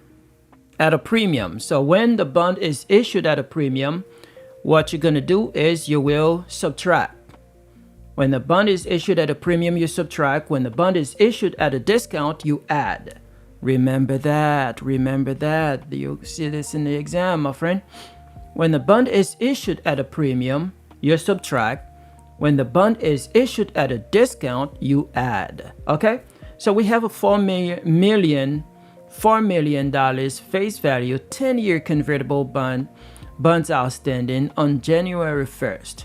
The bonds were issued 4 years ago at a premium that is being amortized in the amount of $28,000 per year. So the $28,000, you will subtract that from the 4 million. So I'm going to show you here. The stated rate of interest on the bonds is 8%. So how much the company is paying? How much interest the company is paying? 8% of what? Of 4 million. So that's what we need. We need 8% of 4 million. 4 million times 0.08. That's 320,000. Okay, 320,000. Now, since it was issued at a premium, and the amortization is $28,000, we will do minus 28,000 because it was at a premium. So what we're gonna have is 292,000 right here. Okay. What's important again? We have preferred stock. This is very important because we need net income. What do I need this? The 292,000. Why do I need 292? I already have the 8 million. Convertible outstanding. Okay. No, wait. Preferred, okay, 292. This is interest. The interest is going to lower net income. Yes, interest, the 292 is going to lower net income. Okay, 292,000. Preferred stock, 10 par, 4% cumulative, 15,000 shares issued and outstanding. No dividend declared. So here's what we do here. It's preferred stock, $10 par, 4% cumulative, 15,000 shares. So I already have 292,000 minus 800,000. That's what it's going to be. So preferred stock, $15,000. We have 15,000 preferred stock times $10. That's 150,000. The dividend they pay is 4%. Is 4% of that. So times 0.04. So that's $6,000. That's $6,000 dividend on preferred stock. We have net income.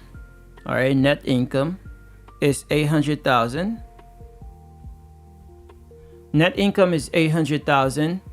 We have interest minus the interest 292,000 minus the $6,000 dividend.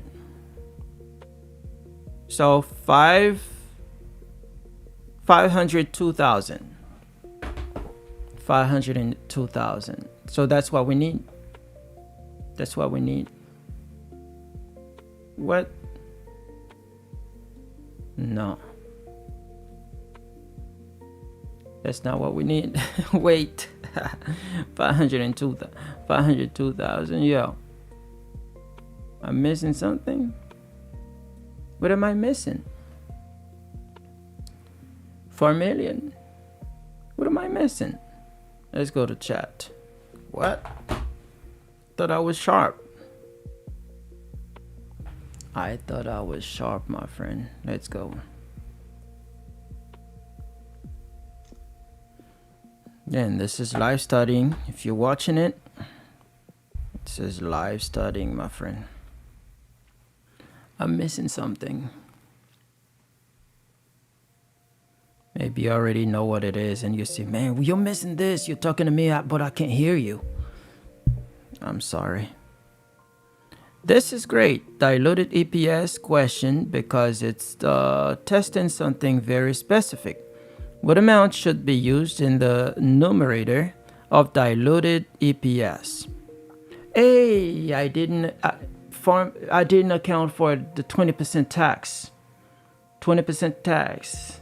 Yeah, okay. So basic EPS is net income minus preferred dividends divided by weighted average of common shares. The numerator is income available to common shareholders. Step 2, start with net income. The question says net income for year 2 is 800,000. We have that. Subtract preferred dividend. Preferred dividend is 6,000. All right, so $10 par, 15,000 shares, 4%. Even though no dividend is declared. Cumulative preferred dividend must still be deducted for EPS. Okay, 6,000. You take 6,000 out of what? Out of it, the 800,000. Let's go. Why do we ignore the bonds so far? Because right now we are calculating the starting point. The bondholders are still bondholders. The company is still paying interest. Okay, now think diluted EPS. The question says, assume the bonds are dilutive. That means pretend the bonds converted on January 1st. If they converted, what disappeared? What disappears? Interest expense. The company would no longer pay bond interest. Therefore, net income would increase. My friend, this is what you were missing. You subtracted it. You only needed to subtract the 28,000, but the 292 should be added back, my friend. All right, stated rate 8%, and your interest is 8% of what? 8% of 4 million is 320,000. Premium amortization 28,000 per year. So you do the 320,000 minus 28,000. We did that. That's 292,000. This is where we got lost. That's the amount that reduced net income. And add back after tax interest. So now you need to account for tax interest. 292,000. The tax rate is 20%. So it's interest multiplied by 1 minus T. 1 minus the tax rate, which is going to be 233,600. Okay. So build the diluted numerator. Starting number 794. Add back after tax interest 233,600. That makes it what it is. Now let me go back. Gotta learn this, man. We gotta be sharp, my friend. Gotta learn this. Can't be playing here. Okay.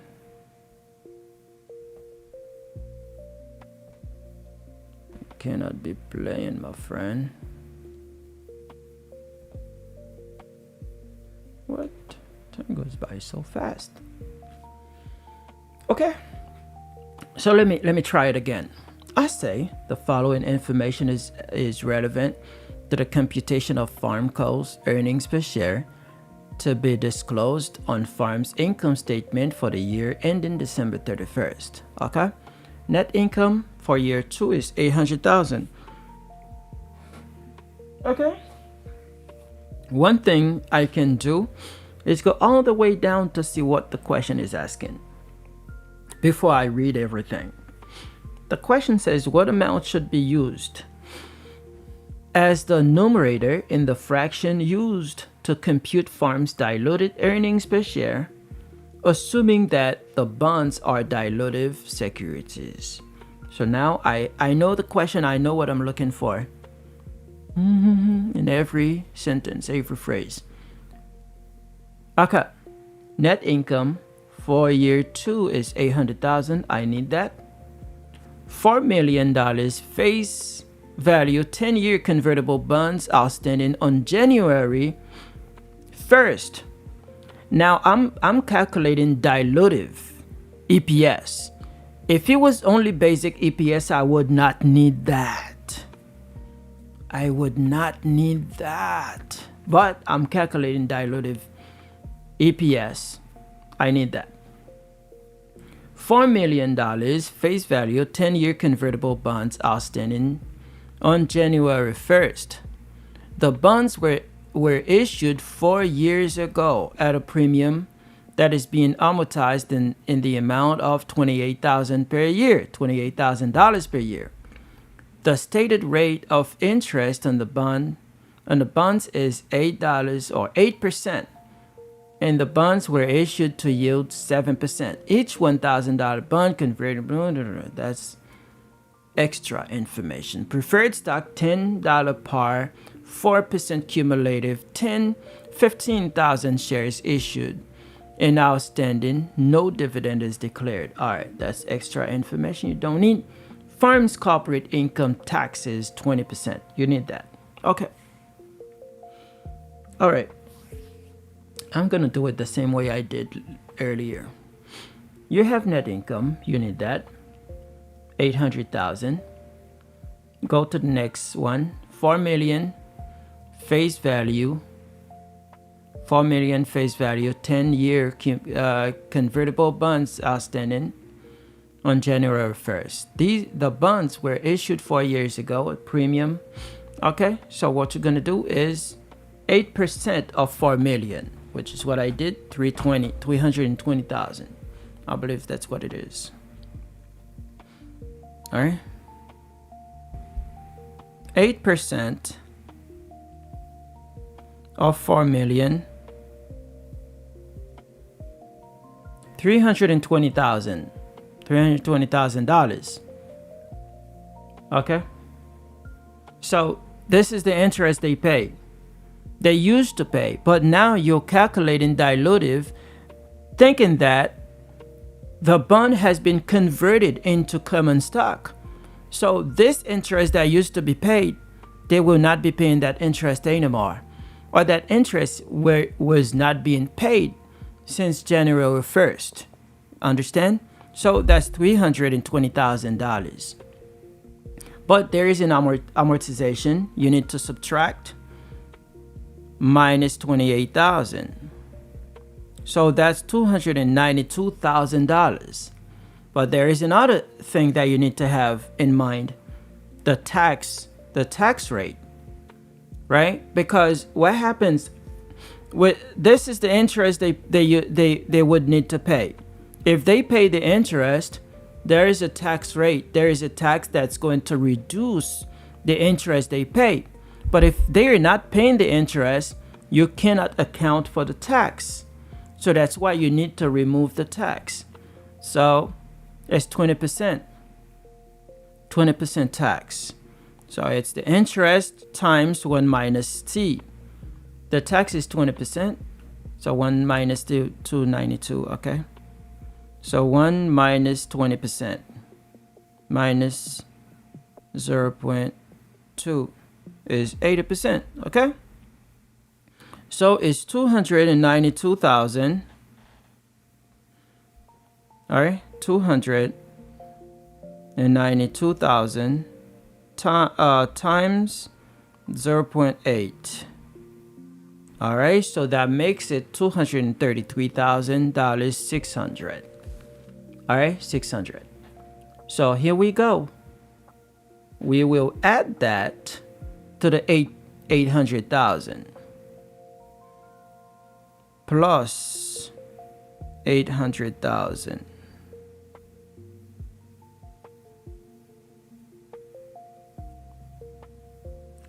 I'm still off.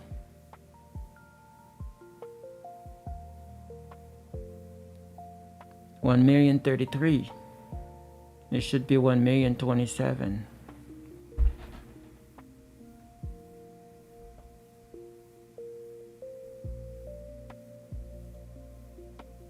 $1,000,002. Why do I have $1,033,000?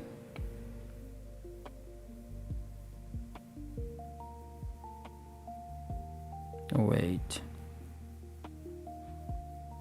794.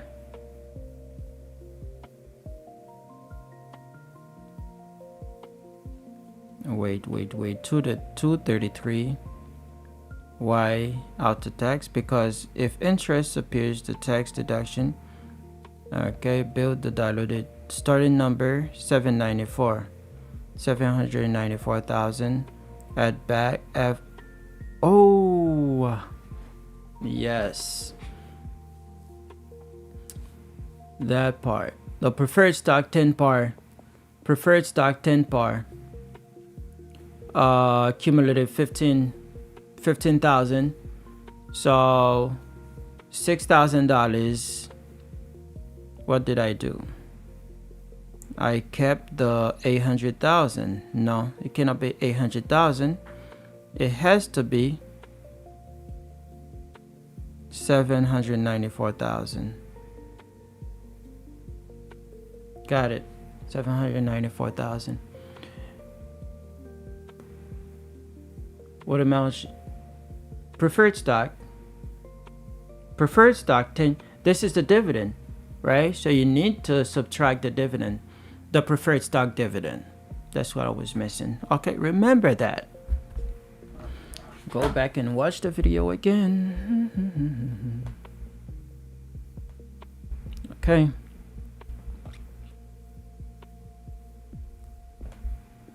Remember.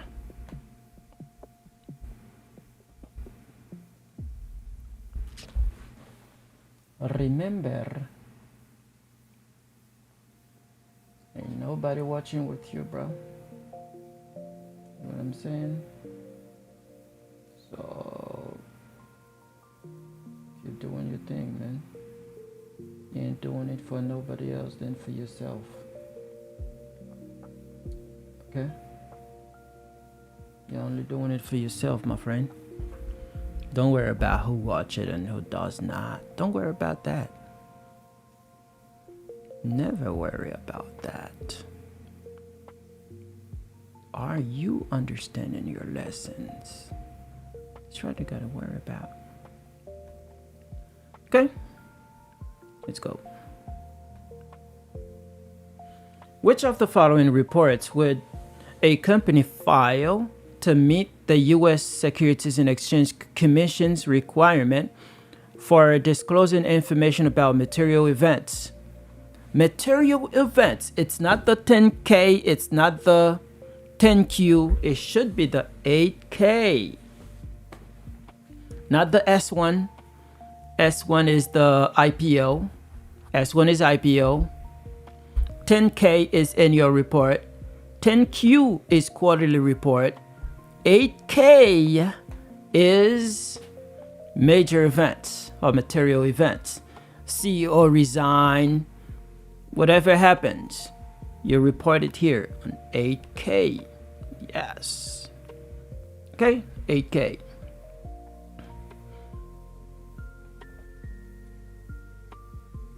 Okay.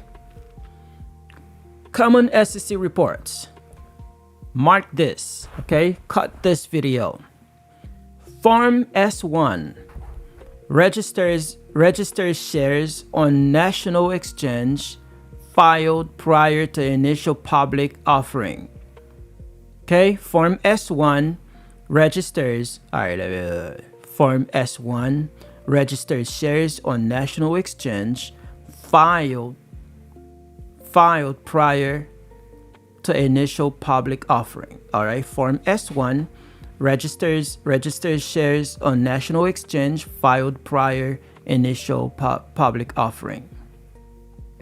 Initial public offering. S1. Form 10Q. 10Q reports quarterly financial performance and disclosures filed first 3 quarters of every fiscal year. Okay? Filed first 3 quarters of every fiscal year. Form 10K. Form 10K reports annual financial performance, reports annual financial performance and disclosures filed after fourth quarter of every fiscal year. Form 8K reports major business event or material transaction filed within 4 days of major events or transaction. Remember that. Remember. The Securities and Exchange Commission requires publicly traded companies to file reports to disclose material information to investors and the public. When a material company event occurs, example, a merger, acquisition, issuance of debt or equity securities, change in executive officer or directors, change in auditor. All public companies are required to file Form 8K within 4 days of the major event. Remember that. Remember. Okay? So, publicly traded companies are required to file reports with the SEC, Securities and Exchange Commission, to disclose information to investors and the public. Form 8K must be filed with the SEC within 4 days following any material event. Any material event, example, acquisition, stock issuance, change in executive officer, and so on. Okay?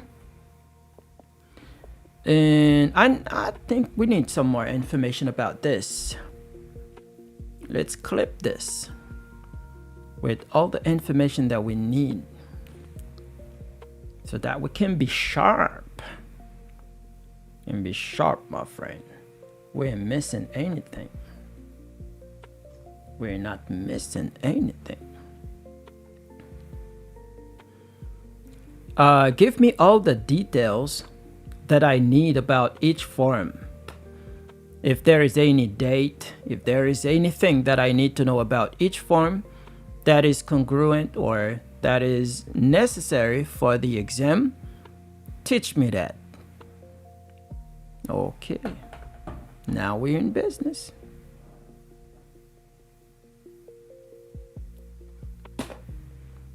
Teach me that. Sorry. All right, this is one of those 4 topics where the CPA exam allows that to test whether you know the SEC forms and their purposes. Let's build a simple framework. The big 4 SEC forms: S1, 10K, 10Q, 8K. S1, going public. 10K, annual report. 10Q, quarterly report. 8K, major event happen. Form S1. What is it? Registration statement filed before selling securities to the public. Think we're about to go public, or we're issuing securities and need SEC approval. When is it used? Before an IPO. IPO, you know what IPO is? Initial public offering. Examples: company wants to list on the stock exchange. Company wants to raise money from public investors. Okay? CPA exam trigger words. If you see initial public offering, IPO, going public, registering securities, prospectus, think Form S1. Okay? Form 10K. 10K. What is it? Annual report filed with the SEC. Think everything that happened this year. Everything that happened this year contains audited financial statements, management discussion and analysis, MD&A, risk factors, internal control reporting, CEO, CFO certification, EPS disclosures. So here we're talking about Form 10K. Okay, so annual report. Exam trigger words. If you see annual report, year-end filing, audited statements, think Form 10K. Filing deadline. The exam usually does not focus heavily on exact deadlines, but no large accelerated filers about 60 days after year-end. Other filers, longer periods. We have 60 days, 75 days, and 90 days. You should have said that, chat. Chat, you can't miss this part. I know they don't focus on it, but you can't miss this. 60 days, 75 days, 90 days. Okay. Form 10Q. What is it? Quarterly report. Think mini 10K. All right. Quarterly report. 10Q. All right. Contains quarterly financial statements, updates since last annual report, MD&A, updates. Difference from 10K. 10K audited, 10Q usually unaudited. Okay? Filed for quarter 1, quarter 2, quarter 3, not quarter 4. Okay? Because in quarter 4, you're going to have the 10K. That's why quarter 4 becomes part of the 10K. Remember that. CPA exam trigger words. If you see quarterly filing, interim reporting, think Form 10Q. Form 8K. What is it? Current report for significant events. Think something important just happened. CPA exam trigger words. If you see material event, significant event, major change, immediate disclosure, think Form 8K. Example, Chat, why? It's 4 days, okay? 4 days after the event. Chat, you can't miss this part. 4 days after the event, all right? So 8K. Example, the CEO resigns. CEO resigns, a major acquisition occurs, a bankruptcy filing occurs, a major lawsuit is settled, a significant merger is announced, a company changes auditors, a major cybersecurity incident occurs.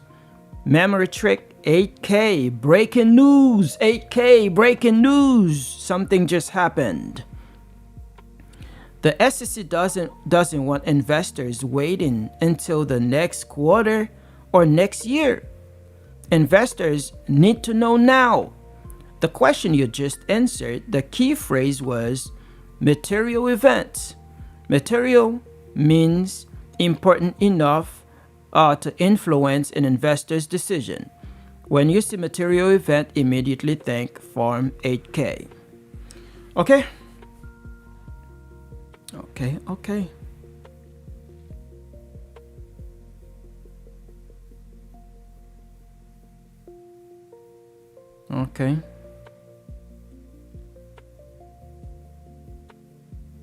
Good.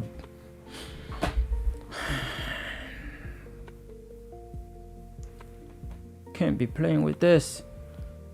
Part 2, Item 7 of Form 10K includes, hey, we haven't talked about that.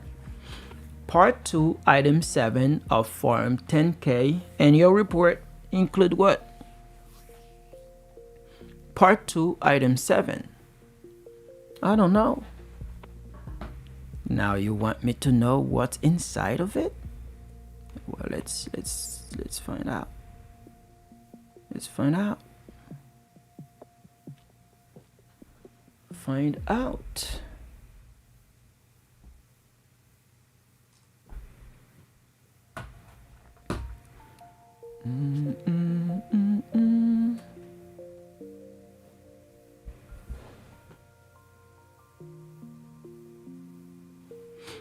Let us find out.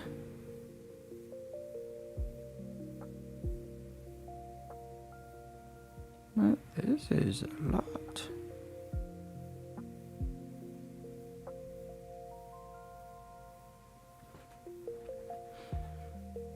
Okay, the correct answer is management discussion and analysis.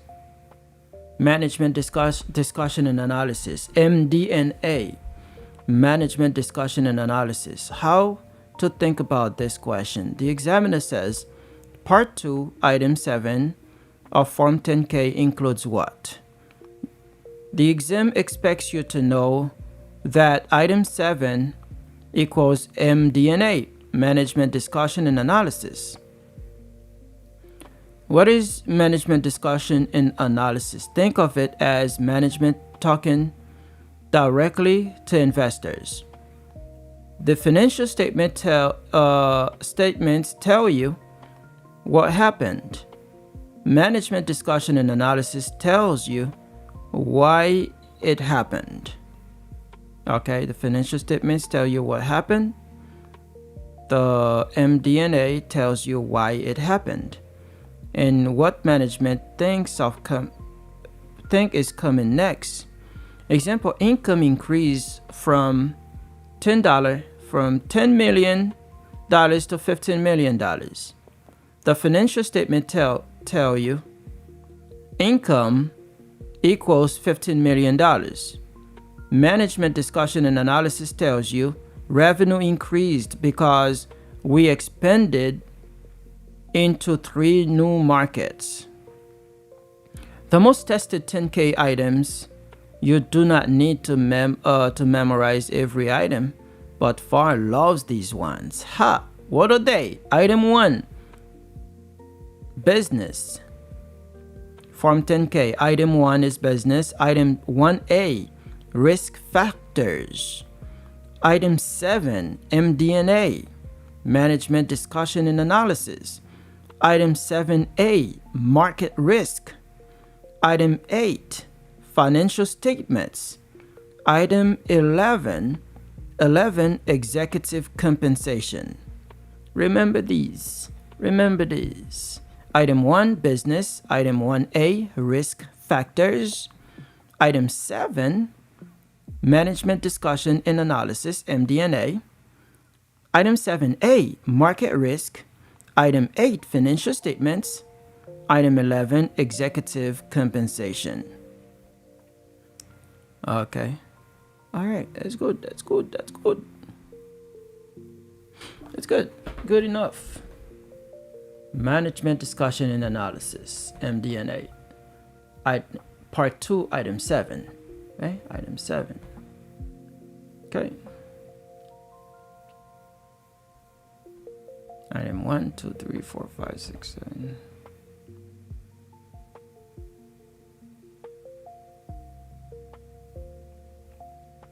Okay.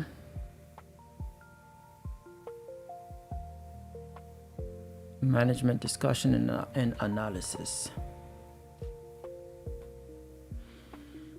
Oh, we gotta be sharp.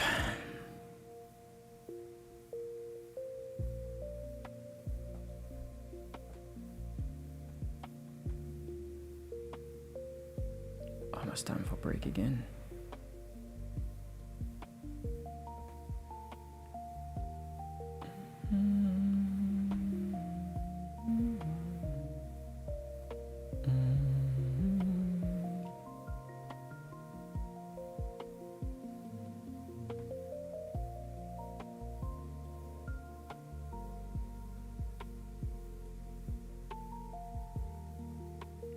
Okay.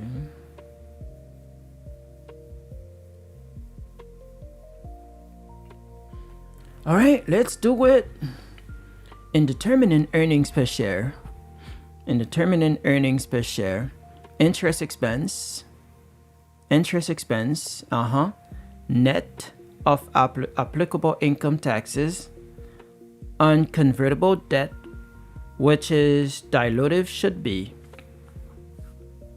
added back. Interest should be added back. Added back to net income, yes, for basic earnings per share, and ignore for diluted. No. Basic earnings per share, you ignore it. For diluted earnings per share, you add it back. Add it back to net income for diluted earnings per share. Yes. Why are you trying to confuse me now? Diluted from net income? No, deduct. No, add it back. Add it back, yes. That's what it is. Add back, my friend. Add back. No point, Yowie. No.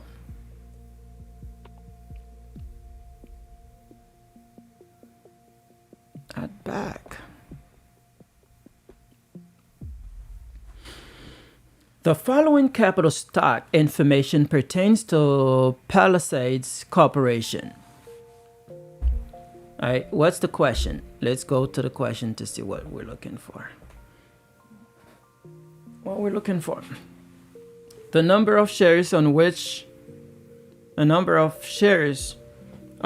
year 2 basic earnings per share computation should be based is the number of shares on which the year 2 basic earnings per share.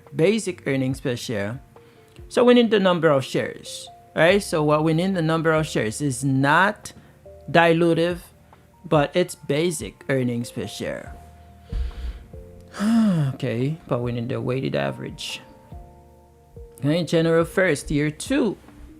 The first thing, common stock, 10 par value, 300,000 shares authorized.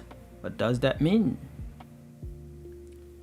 Common stock, 10 par value, 300,000 shares. We need the shares. We don't even need to think about the money, because what we're looking for here is the number of shares. Okay, 300,000 shares. Keep that. January 1st, year 2, 45,000 shared, and we don't even need to think about the money. 45,000 shares.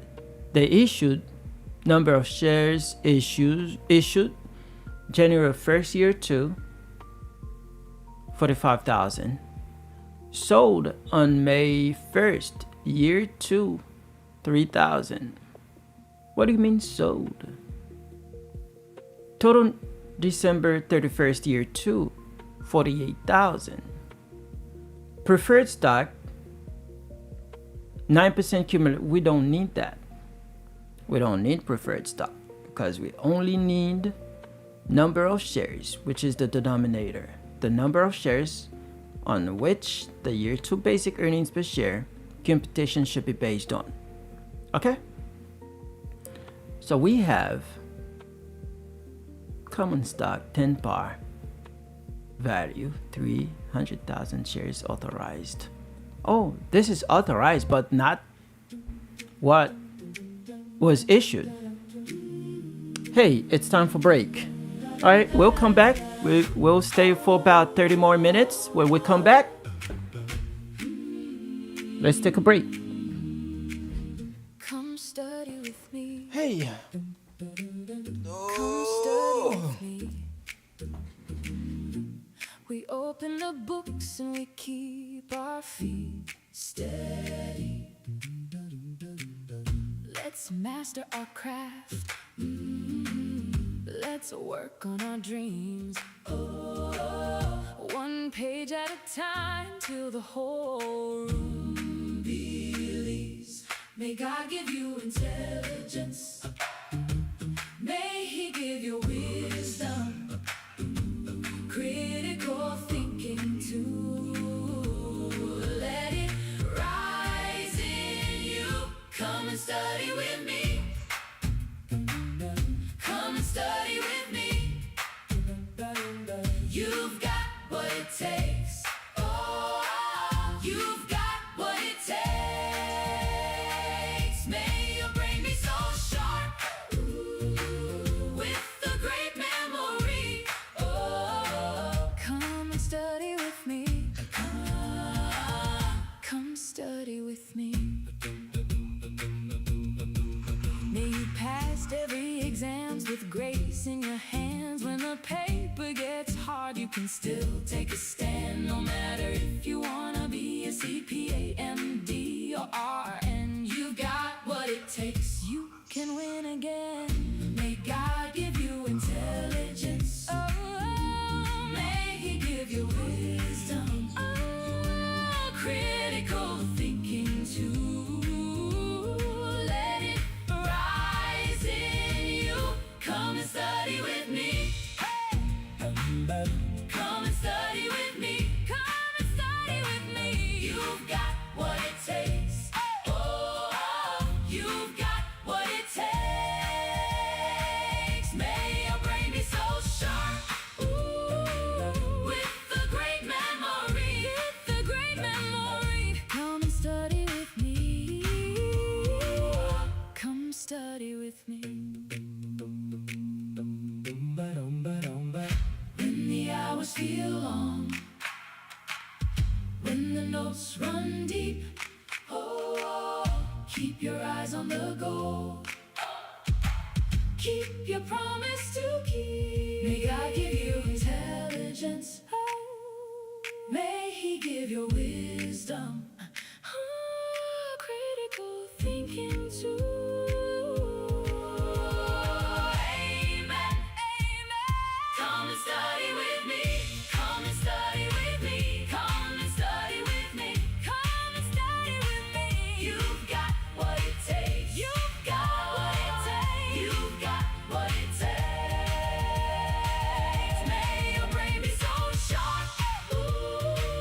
With a great memory. With a great memory. May you pass every exams. Come study with me.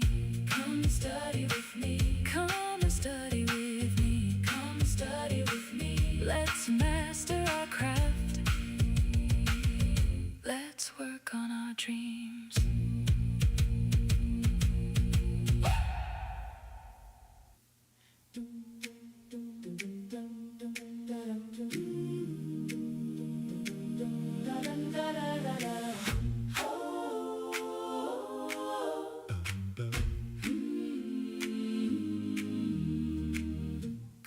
study with me.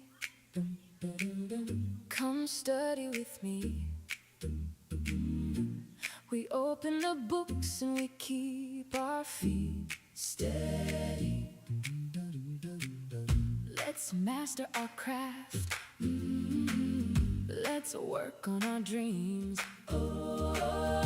One page at a time till the whole room believes. May God give you intelligence. May He give you wisdom, critical thinking too. Let it rise in you. Come and study with me. Come and study with me. You've got what it takes. Oh, you've got what it takes. May your brain be so sharp, with a great memory. Oh, come and study with me. Come study with me. May you pass every exams with grace in your hands. When the paper gets hard, you can still take a stand. No matter if you wanna be a CPA, MD, or RN, you got what it takes. You can win again. May God give you intelligence. Oh, may He give you wisdom. Oh, critical thinking too. Let it rise in you. Come and study with me. Come and study with me. Come and study with me. You've got what it takes. Oh, you've got what it takes. May your brain be so sharp, with a great memory. With a great memory. Come and study with me. Come study with me. When the hours feel long, when the notes run deep, oh, keep your eyes on the goal. Keep your promise to keep. May God give you intelligence. May He give you wisdom. Critical thinking too.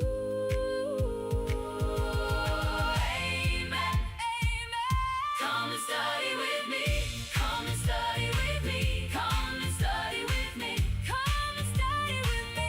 You've got what it takes. You've got what it takes. You've got what it takes. May your brain be so sharp, with a great memory. With a great memory. May you pass every exams. Come study with me. Come and study with me. Come and study with me. Come and study with me. Let's master our craft. Let's work on our dreams.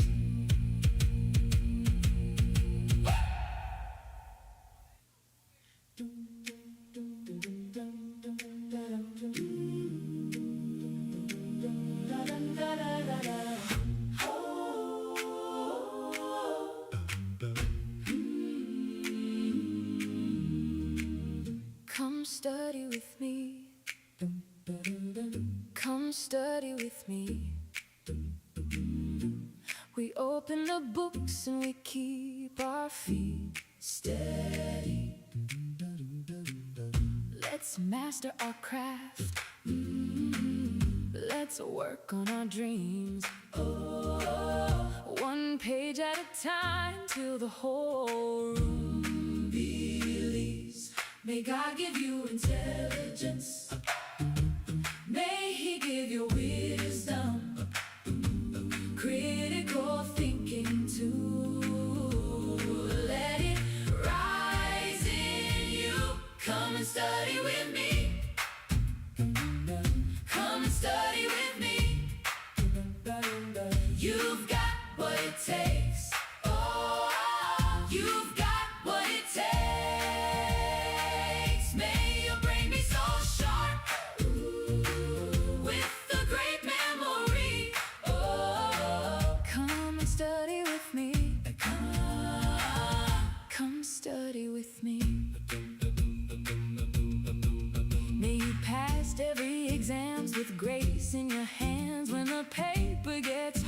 can still take a stand. No matter if you wanna be a CPA, MD, or RN, you got what it takes. You can win again. May God give you intelligence. Oh, may He give you wisdom. Oh, critical thinking too.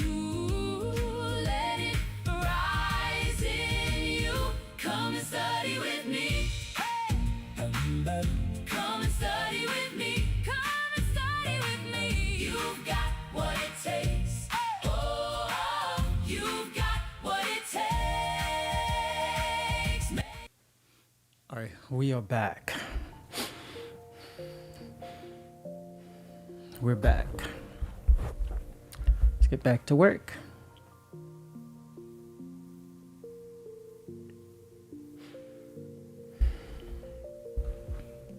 All right.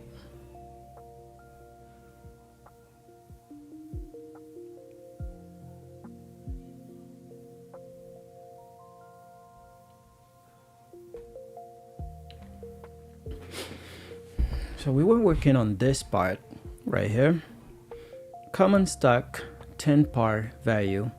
All right, so what did we say? Common stock $10 par value, 300,000 shares authorized. So 300,000 shares authorized. This is not the shares outstanding. They are just authorized. So January 1st, year 2, 45,000 shares. Sold on May 1st, year 2, 3,000 shares. Total December 31st, year 2, 48,000 shares. Okay, so 48,000 shares. But, well, we have the 3,000 shares on May 1st, year 2. May is the 5th month of the year. So May,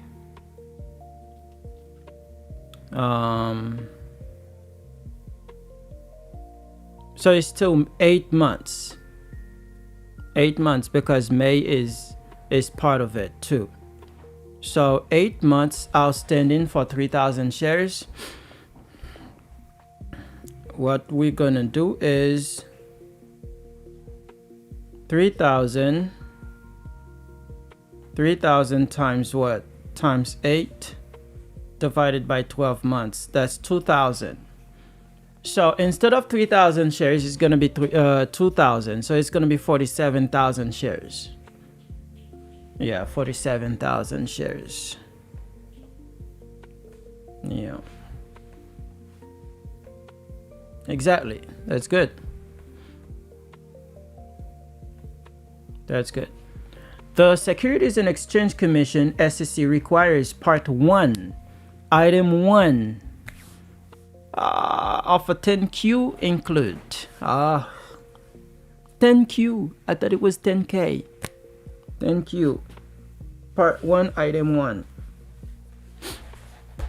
We gotta clip this too, because this thing we need to watch it over and over again until it becomes second habit. Because we're not gonna miss this. This is an easy question that you just need to memorize it.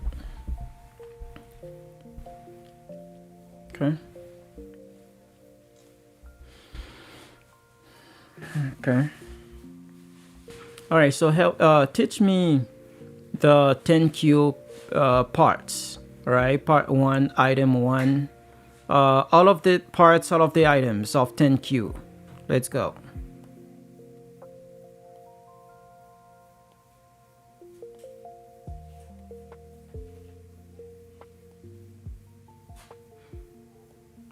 Okay. First, what is a 10Q? 10Q is quarterly. All right, 10K is annual report. 10Q is quarterly report. The 10Q is filed after quarter 1, quarter 2, quarter 3, not quarter 4. Quarter 4 is the 10K. Big picture structure of Form 10Q. Part 1, financial information. Think, show me the numbers. Part 1, financial information. Part 2, other information. tell me what else happened. Part 1, financial information. This is the most tested section, okay? Item 1, financial statements. This is the answer to your question. Contains balance sheet, income statement, cash flow statement, notes. All right, think item 1 equals the actual financial statements. Item 2, management's discussion and analysis. Think management explains the numbers. Questions like why revenue increased, why margins fell, what management expects. Item 3, market risk. Examples: interest rate risk, currency risk, commodity risk. Think what financial risk could affect us. Item 4, controls and procedures. This is SOX related. Management discusses internal controls, disclosures controls, whether controls are effective. Think, do our reporting system work properly? Memory trick for part 1. Part 1, financial statements. Part 2, management discussions and analysis. Part 3, market risk. Part 4, controls. I use FMMC. Financial statement, management discussion, market risk, control. Okay, financial statements, management discussion, market risk, control. So it has 4 parts, 4 items in part 1. 4 items in part 1. Part 2, other information. Item, legal proceedings. Think lawsuits. Item 1A, risk factors. Think what could go wrong. Item 2, unregistered sales of securities.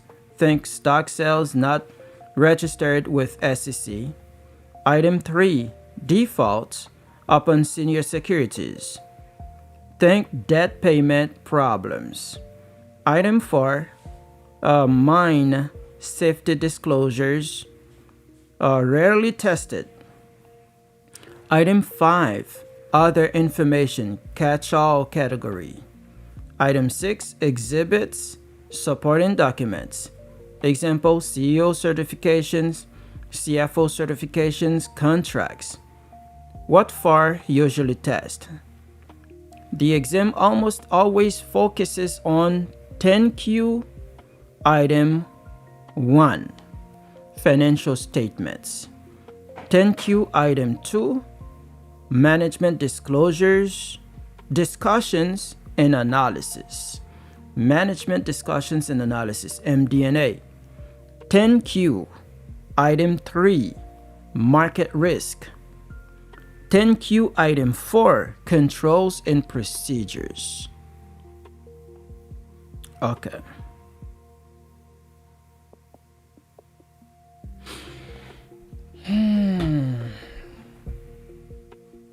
Financial statements. Item 1 of 10Q includes financial statements.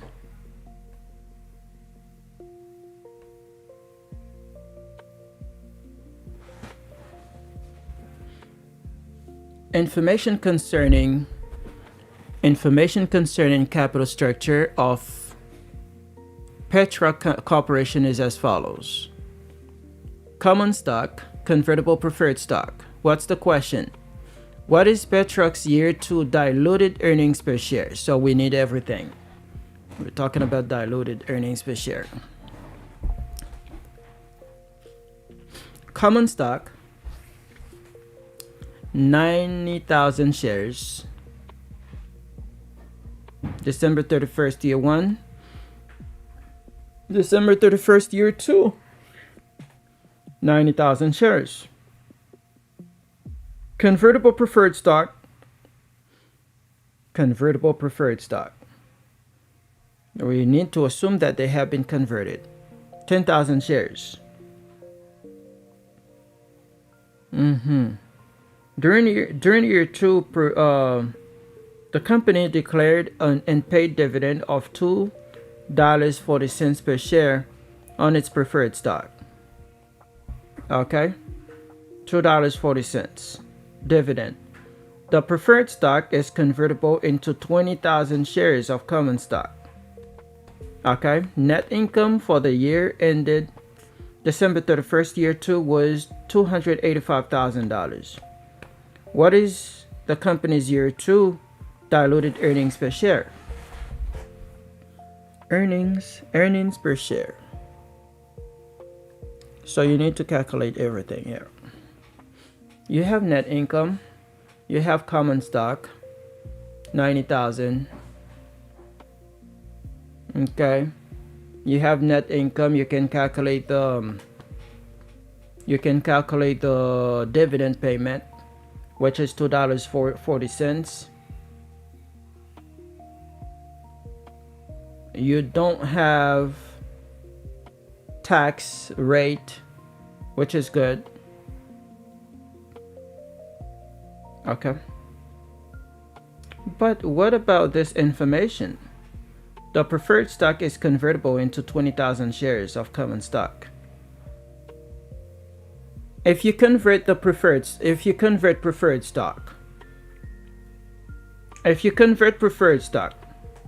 there will be no dividend. No, there will be no dividend to be paid. So let me do this first. Let's say you convert preferred stock into 20,000 shares of common stock, but you already had 90,000 common stock. You already had 90,000, so it's going to be 110,000 common stock. All right, common stock shares, which is the denominator. Net income is what? Is $280,000. What would you do? So you would not even have a dividend. So you were gonna say 285,000 divided by 110,000 shares. So it would be $2.59.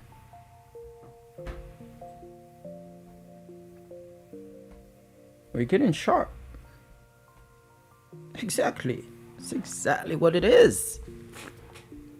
Great way to think about it. And say, yeah, so there is no dividend. That's exactly what it is, $2.59.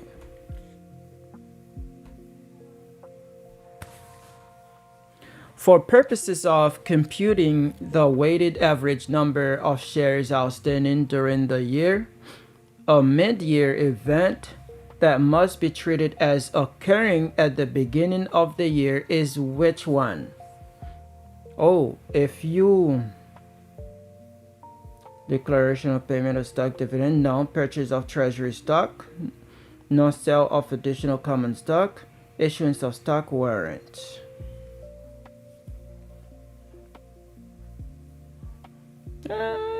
Declaration of payment of stock dividend, purchase of treasury stock,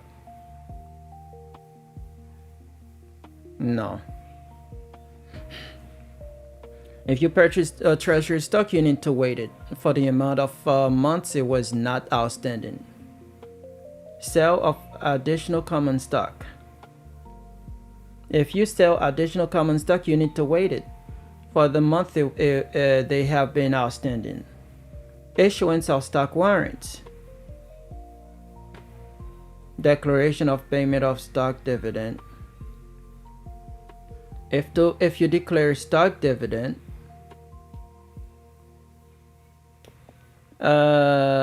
B must be treated as occurring at the beginning of the year. Issuance of stock warrants. Issuing of stock warrants. What is issuing stock warrant? It's one of these: declaration and payment of stock dividend, or issuance of stock warrant. One of these. We're not sure yet which one it is, but let's go and check.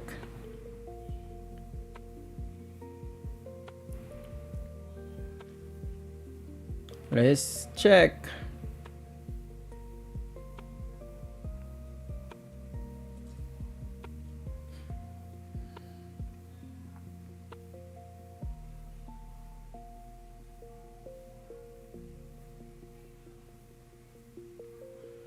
This one of the most important EPS concept of the FAR exam. What is the examiner asking? For purpose of computing the weighted average number of shares outstanding during the year, when calculating EPS, how do we count the shares? It's net income divided by weighted average of shares outstanding. The denominator is the weighted average of shares outstanding. I understand. Next phrase, a mid-year event that must be treated as occurring at the beginning of the year. This is the key. Normally, if something happens in June, we only count it from June forward. New shares issued, count of 6 divided by 12 of the year. That's normal weighted average. But the question asks which event is so special that even if it happened in June, we pretend it happened in January 1st. Declaration and payment of stock dividend. Why? Because a stock dividend does not bring new money into the company. Let's say you own 100 shares. Company declares 10% stock dividend. Now you own 110 shares. Declaration and payment of stock dividend. Yes, that's the one. Stock dividend. Remember that. Declaration and payment of stock dividend. Even if it happened mid-year, you need to pretend it happened at the beginning of the year. And that concludes our questions for today. This is good.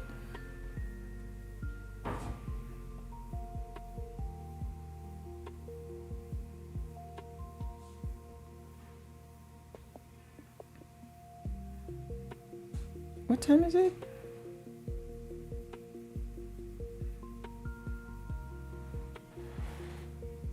No. Okay.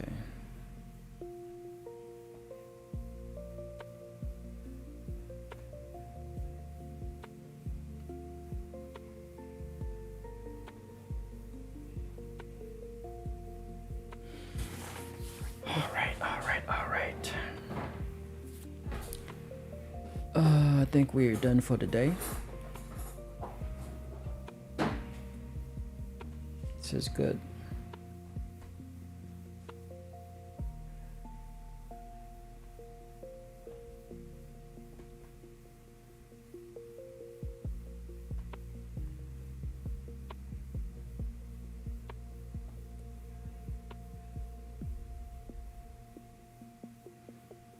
Distance wasn't.